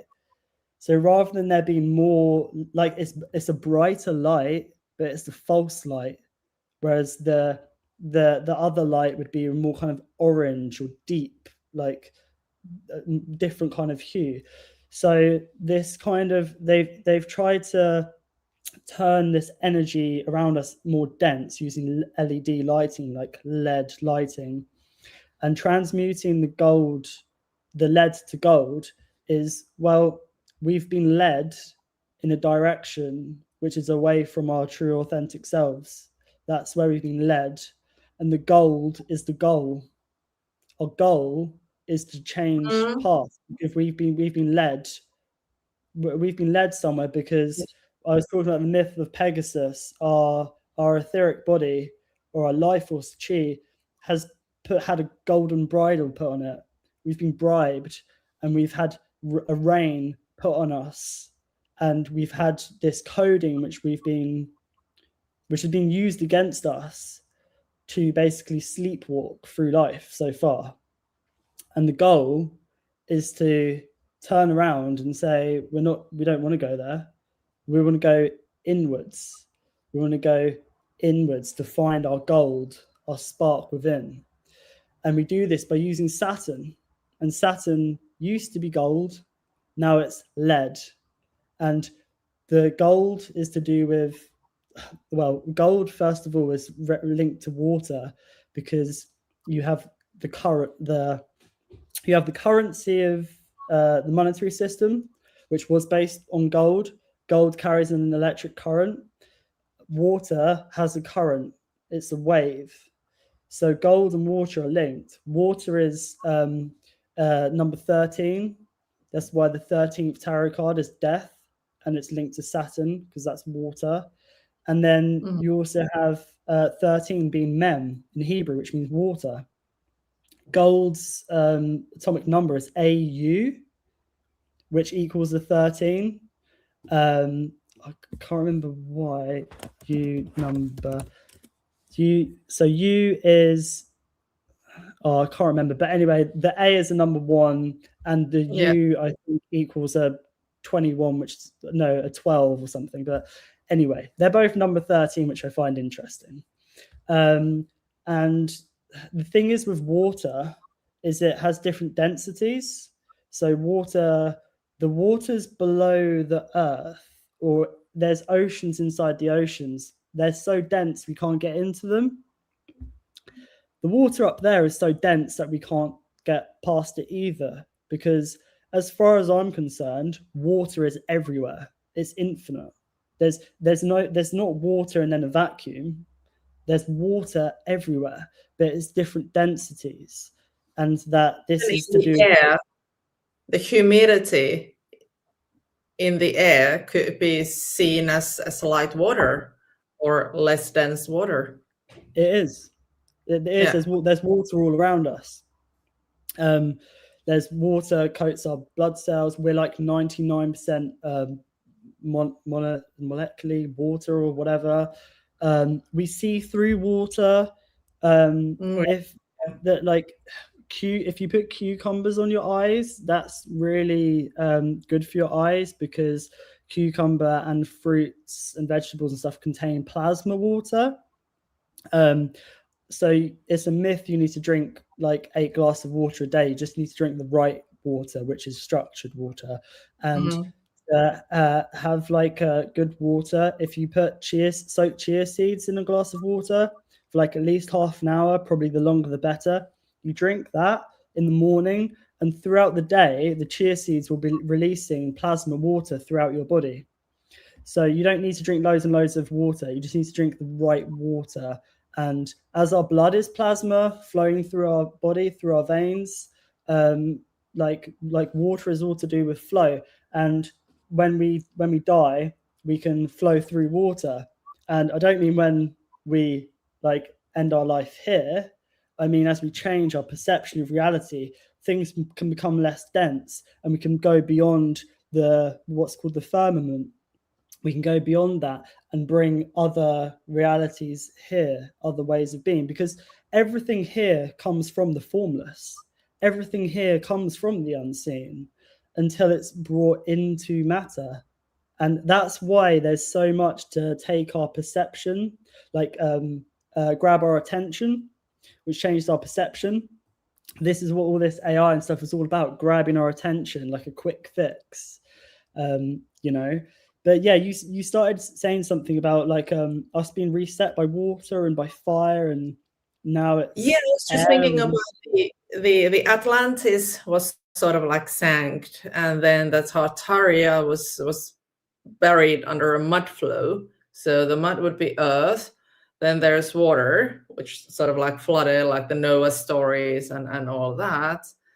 And there's been massive fires, like a fire of London, a fire of this and that city, like around the 1666 was, I believe, the London fire. There's been plenty of fires in Finland. All the big libraries have been burned down. So if they use this sort of like came to my mind because you said that we are being blocked or resetted by the air, like the 5G, 6G. So I was sort of like, this was like a mismatch in my brain about the what are these? The earth, wind, fire, water, like the elements. That's the word I'm looking. So yeah, that was it basically. Yeah, well, it seems like it's either air or like metal, because they seem to be putting like nanotech is like metal, and that could like wipe us out or wipe our memory. Like I mentioned earlier, that this nanotech is called MEMS, and making us like receive the 6G radiation better, making us magnetic in a different way, because they are spraying us with the aluminum and nanobots and all that, which is like inside our cells nowadays.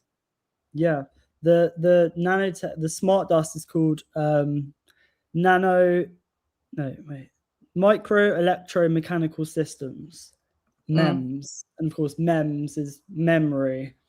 And I'm not sure if there's like, I guess all we can do to stop this in my mind's eye is if they're spraying this stuff everywhere, it's in whatever, the only thing we can do is let it flow through us, let it go. And because these metals like will like weigh us down. And I think that the only way we combat, because I like to look at polarities and just be in the center and let them spin and see what comes up. So we have lead and we have gold, alchemy, turning lead to gold. Well, if this lead, this smart dust, this heavy metals, the only way to combat that is by burning it away with our flame or dissolving it. And I think that this burning away, this dissolving is this chaos. And I think that these MEMS, this tracking, tracing everywhere, is the order. And the only way that we combat it is by igniting our dragon and breathing fire, and or like shining our light, basically, which is in the darkness. So the MEMS is the heavy metals, and there are detox protocols that you can do that we probably need to be doing more so now than ever before. But at the same time, just like in my mind's eye, just if we ignite our spark, I think that's what will dissolve this technology, this like sort of like program which they're trying to put onto this realm. You know, so yeah, whether it's metal or air, I say air because air is related to the mind or the spirit, and I think that can either save us or enslave us. And the thing is that they've always been things done to cage our hearts and enslave our minds. Our hearts caged, minds enslaved. Always, like the priest class, now the technocrats. But with these vampires, they can only enter if you let them. And they need us to let them.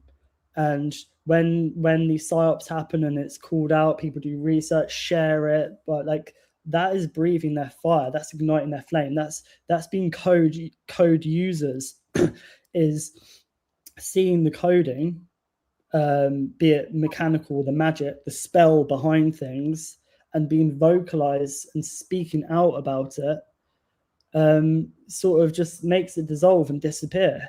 And we use our minds. Our minds are very powerful. Our minds are so powerful that we can bring things into this realm which don't exist yet, just by thoughts, by imagination, by thinking. And I think that's the only thing that will save us, because I mentioned about mind over matter, our minds healing our body. If we think that there's nanotech everywhere, and if you think that all this stuff is happening, if we think that it's all doom and gloom and stuff, that's not beneficial to us. No. It's one, we can recognize it and be like, yeah, this is going on, talk openly. But like if it's from a place of fear, that's kind of like heavy and dense. If we learn to sow fear by using sow fear, wisdom, we see this false evidence appearing real. We can connect these pieces together, and then we can see the spell. Because the way that these vampire, dark occultists work is they try to put a veil over us. They try to pull the wool over our eyes. And I kind of use this phrase like, to see the tapestry, which is reality clearer, we need to tap into the tree. The tap is the tree. And this ties into Yggdrasil as well, and the three fates being at the well of the tree, at the roots. and that this is the three fates of the past, present, and future. And that when we tap into the tree or the psy-stem, like the psy being related to the psyche and where it stems from, we can pick up on these subtle forces which seek to lead us astray. And we can see whether it's connecting us back to our ancestry, our roots, our core, or whether it's leading us astray. So it's either our ancestry or astray. But it's this stem, it's our roots that we need to be going back towards. And we do that by tapping into it. And how we tap into it is by branching out, if that makes sense. So what do I mean by this? So basically the well has been poisoned, but there's smart dust, memes, planting false memories, maybe there's false history, there's gaslighting. Outsourcing our power has become extremely dangerous because it seems to be this false light. So the only way to help see with clarity, like we see through water, there's no coincidence, because seeing with clarity is using water, tapping into our waters and going into the depth, the well of the tree, where the past, present, and future are, because it's all one and the same.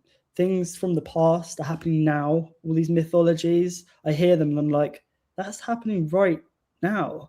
And then the future, who knows? We're creating the future now. But all that really happens is now. And that psy-stem is the root of the tree. And by connecting to the roots, we can branch out further. And sea and seed are not too different. Like when we emerge from the seed, we can see, and when we branch out, we can drop more seeds, so we can see more clearly with clarity that the tapestry that's being created, because we can have one degree and see one perception, one kind of thing that's going on. That if we learn to have 360 degrees, we can see more clearly, because really the programming happens behind us, over our shoulder, like the subconscious, the backstage where the veil is, and the veil is getting thinner, which means that it's clearer for us to see, but perhaps it's easier for the subconscious to manipulate us because there's no veil. The subconscious, conscious mind are merging so that we can see the programming in the world. But for those that don't see, perhaps, well, no, the point I'm trying to make is that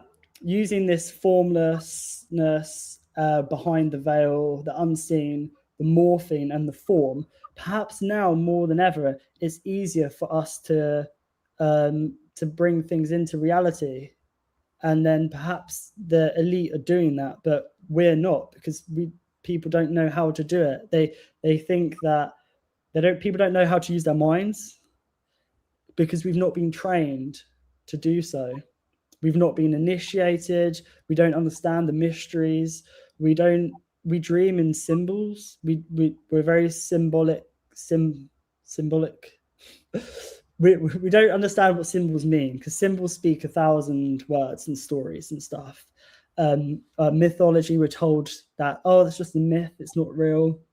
So there's been so much to disconnect us. But from my perspective, what's really helped me is etymology, symbology, philosophy, and psychology, like all the G's. That's how I've managed to connect to my inner guides, my inner God, inner Gnosis, whatever, the G.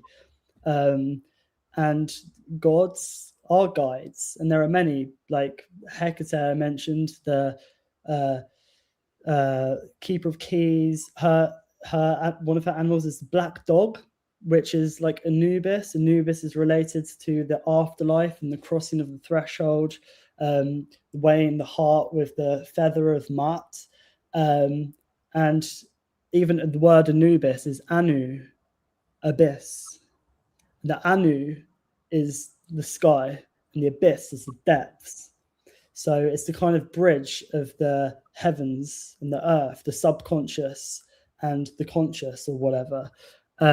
So Hecate and Anubis I'm very close to, because Hecate seems to look out for the underdog, and of course that's why she has black dogs, because the black dog is the underdog, is the Anubis, is to do with the underworld and the guardians of thresholds and stuff.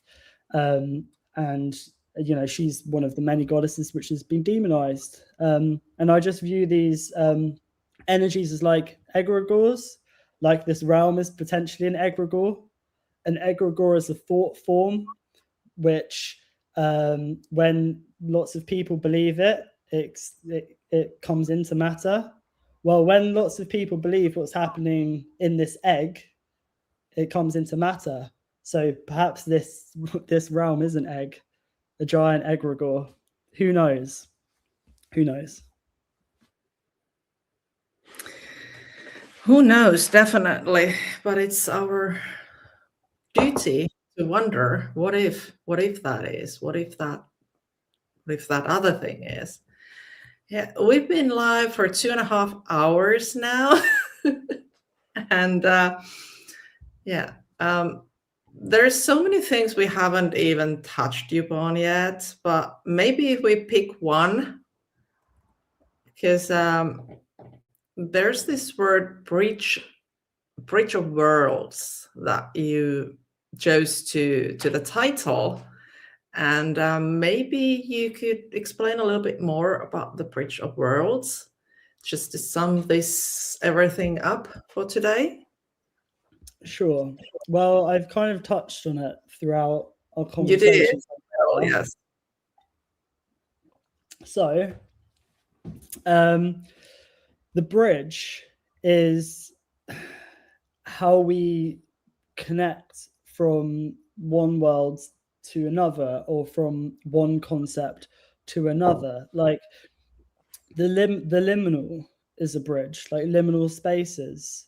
Hecate is related to liminal spaces too, which I view as waterways, because I'm very connected to water, so I'm just using that as an example. But like you mentioned, in many stories, it's water which is connected to the bridge of worlds. And of course, over water, there's a bridge. Usually there's bridges, but then we have stories of trolls being under the bridge. The trolls is like when people are trolling online and stuff, they're usually gaslighting people. So what the troll does under the bridge is it stops us crossing over the bridge, because it's gaslighting us. So if you can see where I'm going with this, is when we cross bridges, we build bridges, we create new neural pathways, and that's how we see 360 directions: up, down, left, right, in, out, shake it all about, whatever. It's this kind of like perception of multi-dimensional, 5-dimensional perception beyond time. So we gaslit, or these trolls stop us crossing bridges, and these bridges connect worlds. So I view, because I love etymology, I've used the 4 same letters. So you have the formlessness, which is from, where everything is from. And then we have the morph, the MORF. And then we have the form. So I've used the same 4 letters: from, morph, and form. So you have the from, the morphing, the form. The form morphs and goes back to where it's from. It's the cycle. This is the trinity. This is the vortex of life. There's a word for it. Is it catharsis? I'm not sure. But this is the dances. And we are vessels. We're the bridge of worlds. We're in this world, but we have the ability to bring things, concepts, and ideas from other worlds into this reality. We're all channelers, all of us. And some people channel other beings and stuff. But we're all able to channel other worlds into this reality. And whether it's other worlds, I'm hesitant to say, because it's multi-dimensional. Like a tree has many different branches, but at the end of the day, I think we're all from the same thing. We all have a unique signatures, but we're all from the same thing. And I think that I just view this reality as like a toroidal field. Perhaps it's an egg shape. And it's like, it's a tree like that, which goes out and down and up. It's like this. And that when we can tap into the stem, the main root, and we follow these different branches, we have an anchor point where all things are from. That's the essence of all things. That all the branches are all different. But when we're able to access the trunk, the stem, it can go out into other worlds, down into the underworld, up into the heavens and down again. It's the constant motion. And by using this bridge, we can, which is the morph, it's the crossing the threshold. You know, the hero's journey, the bridge would be where he goes into the innermost cave. Like that's where you cross over. And as humanity, we're at a bridge right now. The X, the crossroads, right now.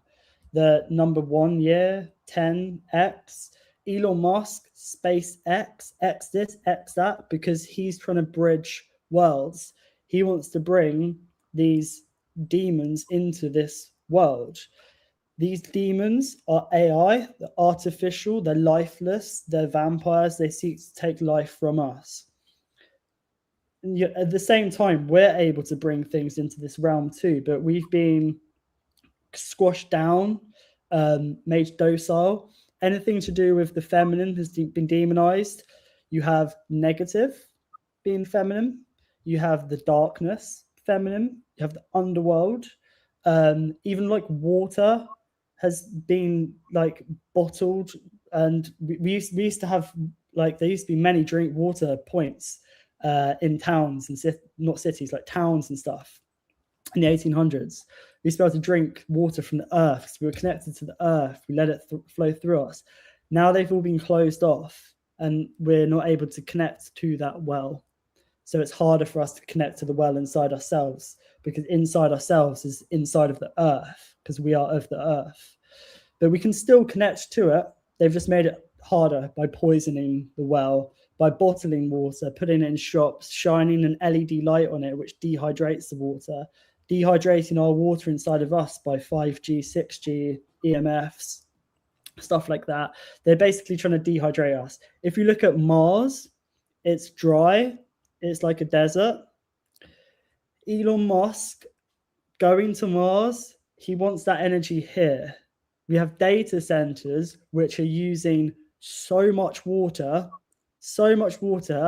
Perhaps there'll be water shortages, which the World Economic Forum have already mentioned, even though under the earth there's like 3 times as much on the surface. Water is infinite. Water doesn't die, it just changes form. That's why they don't want us tapping into water, tapping into the well of the earth, drinking water from the earth. They want us drinking tap water, which has all of their poisons and heavy metals and stuff in it. So my point of this is that this bridge, this morphing, they're connecting to it. And I believe that this bridge relates to our etheric body, which is to do with structure, which is like this fiery water plasma around us, as it is around our DNA. And I think that this bridge is our etheric body. This bridge is the water around our DNA. This bridge is the plasma around the whatever this is, this realm. So we have the ether of the world, of the earth, ionosphere, plasma body, aka Tiamat, the energy that we can tap into.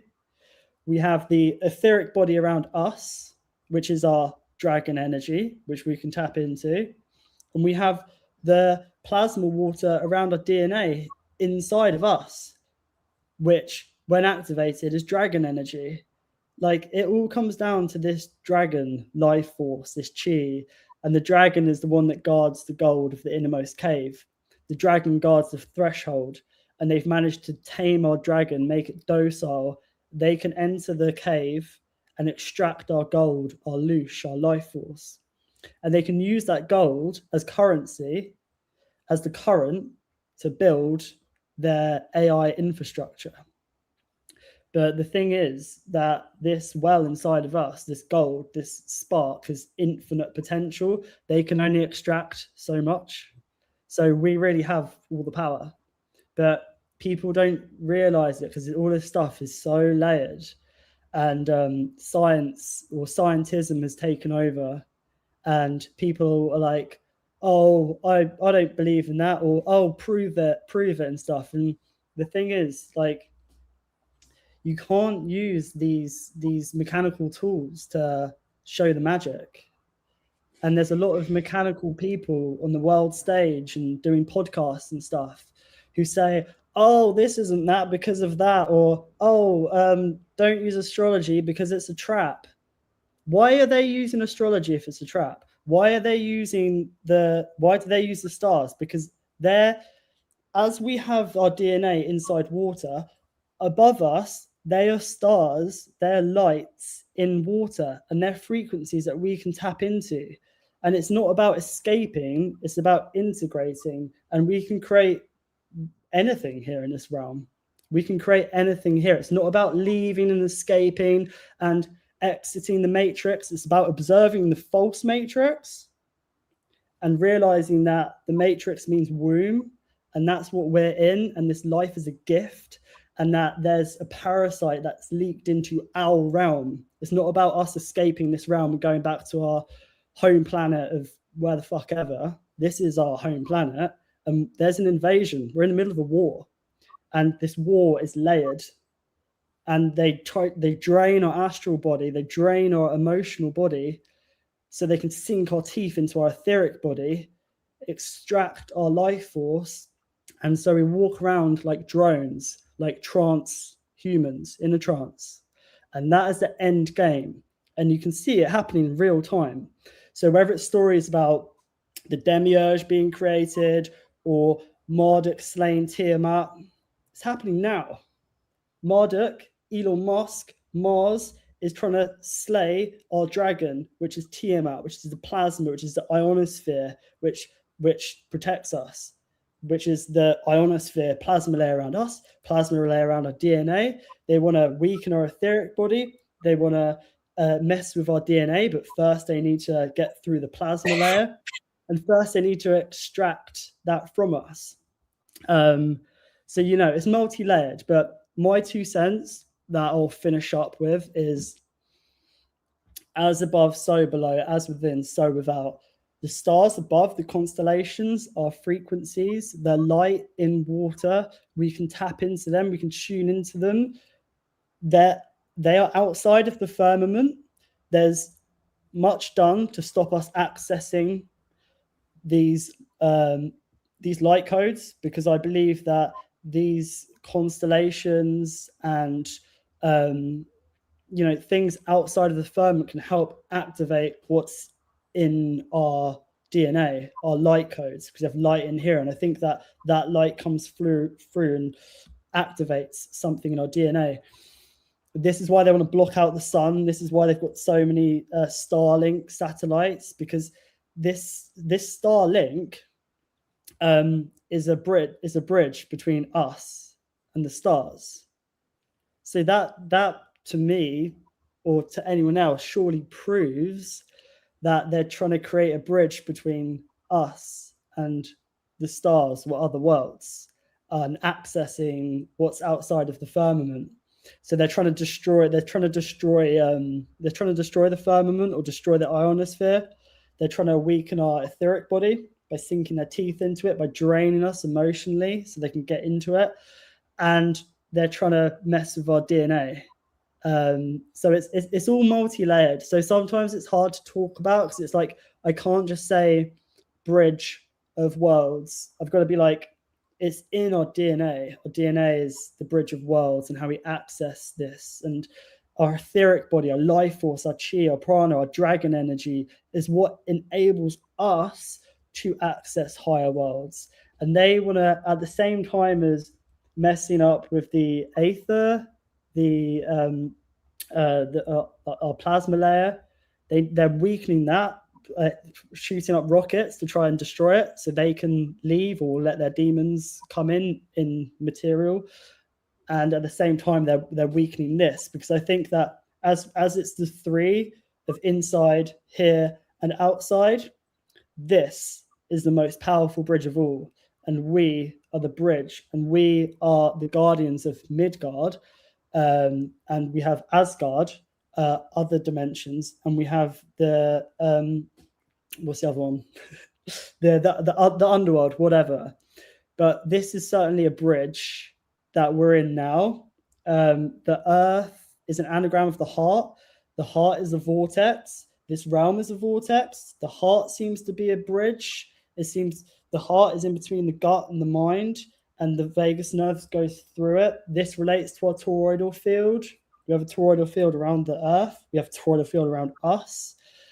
It's this field that they want to get their claws into so that they can create, if that makes sense. I mean, I could talk about that for a lot longer, but I think that this is all stuff I'm learning about. And it's, when I say learning, I can kind of understand how it all works, but it's one thing using your intuition to like pick up on what's going on, but it's another thing you have to train yourself to be able to vocalize it and talk about it. So I hope like stuff I've spoken about today has found people well, because I can understand there's a lot of things and a lot of concepts, and it takes time.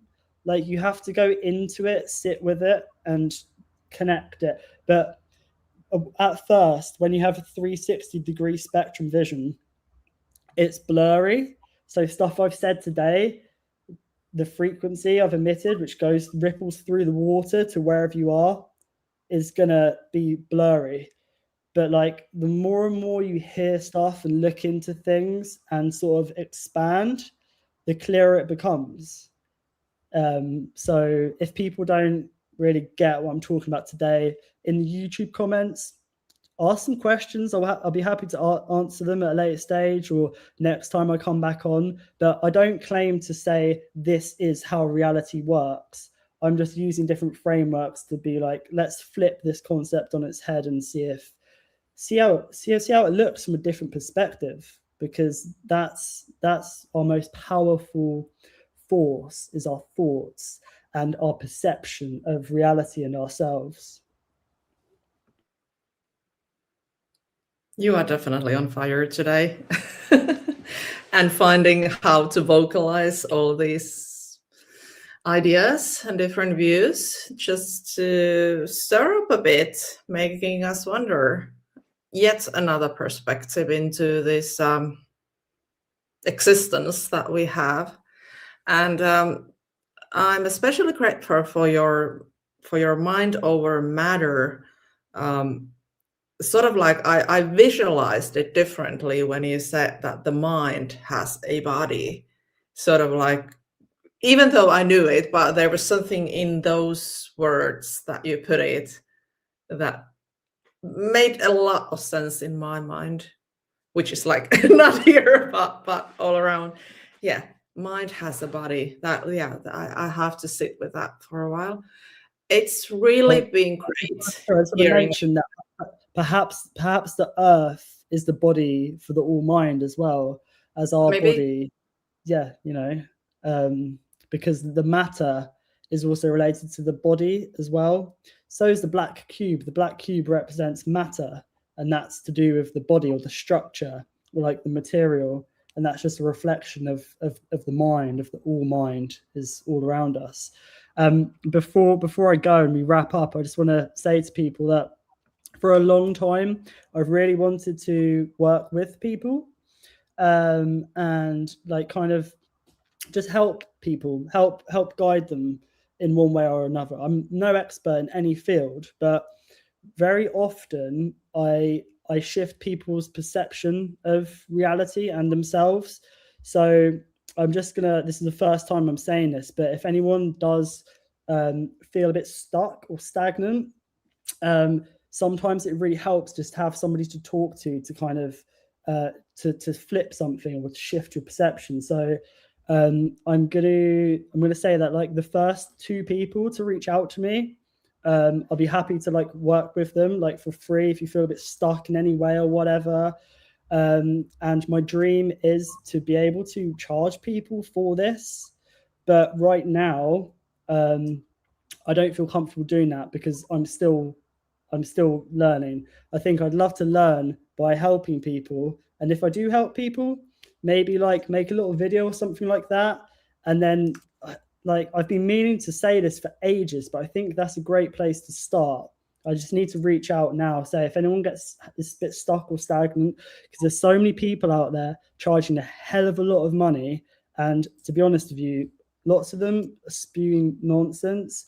Lots of them have agendas. Some of them are like spreading fear so that you reach out to them, do their courses, which cost thousands of pounds. I don't really want to make money off people. My money, currency, energy is when I see that look in people's eyes where they're like, where they just shifted their perception. Obviously, making money would be great, but right now I just like to work with a couple of people and see if I'm good at that on a one-to-one basis, maybe in groups in the further point. But I just see so many people doing it online and charging so much money, and I just want to help people, and that's my purpose and my goal in life. And on my human design, it's about bridging spirit and matter. That's why I'm so focused on talking about the spirit and the matter and how we use those energies. So what's up, Howard? Howard's only just caught the live. You have to go listen back to it, man. But yeah, so if anyone wants to reach out to me, you can reach me on Instagram at Systematic Zoo or on YouTube somehow. But yeah, I'd love to work with people and just help sort of shift some. There's a lot of stagnation, and I think that with people, like sometimes it just we all contain keys to other people's doors, like dormant energy. Like we're all reflections, and sometimes you don't see something in yourself which somebody else sees. You need somebody else to mirror what's already inside you. It's not about getting anything from a higher dimension or outside of yourself. It's already inside you, and sometimes you just need somebody to give you a key, like a little nudge, or to show you that there's a door that you didn't see before that you can go through, and that's dormant energy. And we have so many doorways in us that we can channel this energy through. So yeah, if anyone wants to work with me, reach out. I will be charging at a later stage. I won't be charging a horrendous amount of money, but I'd love to do that as a full-time job, because doing podcasts and stuff, I don't make money from it. I don't want to be doing my current job forever. Just want to work and help with people. So if anyone feels called to do that, then reach out to me. I hope people do reach out for you, because yeah, clarity is clarity. And there's been a couple of commenters in the chat, like the Squirrel Sniper and Tom Rua, that I would really love to have a real chat with. So if you feel like coming like Toby here to discuss your views of the world, please come. This is free speech arena. So everybody's welcome to share their stories.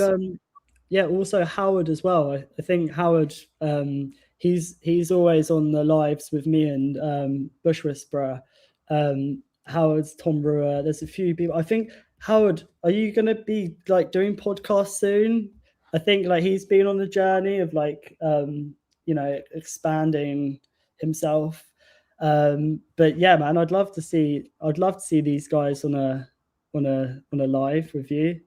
Yeah. And I'm so grateful that you reached out to me as well, Mira, because you reached out to me after hearing me on a podcast. It's great to like see like fresh perspectives. I love hearing that. So yeah, it's really great because talking with you, and because my perspective on the world is fluctuating. It just nothing is set. I believe nothing, basically. I think everything is sort of like a scam. But maybe not, but like my mind is not fixed. My opinions are not fixed, and I definitely love speaking with people who are really like stir things up and have strong visions and are not afraid to express themselves and to change their minds and go beyond and just wonder out loud without I'm just sorry, I'm getting my charger because I've seen my battery, my laptop's on 2%. Mine also. I'm gonna run and get it. Yeah. It's just it's really a pleasure talking with likes of Toby, and I really encourage everybody who's there wondering if they could one day represent their thoughts, the private wonders of the world in a podcast. So welcome here. It's just to share your views, because this is how we learn and figure out new things, just talking about them. And welcome back. And we are close to 3 hours. There's obviously other things to do. I have a few Pilates classes to teach and playing with my cats and all of that. So it's really been great again. And I know it was sort of like an adventure to find another time for us to chat. But if we ever find a third moment, you are definitely welcome back to the channel, Toby. Thank you. Yeah, I think 3 hours seems to be a good amount of time for doing podcasts, especially talking about all the stuff we have, because it's quite a lot. And I think talking about it in an hour is sometimes quite difficult because you have to talk about one specific thing. But I much prefer having longer conversations when I'm able to. So grateful for today's conversation, and everyone who's joined us, everyone who will be joining us. I hope this conversation has found people well, and I hope people leave with more questions than answers, because this is what it's all about. It's about questions. That's the path to wisdom. It's always asking why. Why is the way of the wizard. I always say that when you question stuff, you find new perspectives. If you have an answer, that's it, ended. So what's the point? What's the fun? And then sometimes an answer, you can question an answer, and sometimes it's good to have a bit of clarity, but sometimes it's just like fun, like swimming. It's fun traveling on the journey. So yeah. Until next time, definitely up for a part 3 sometime. Sometime later. Yeah, definitely. Well, thank you, everybody. Thank you to the chat. Thank you for the comments to come, because there will be some. And until next time, everybody. Ciao. Sure. See ya.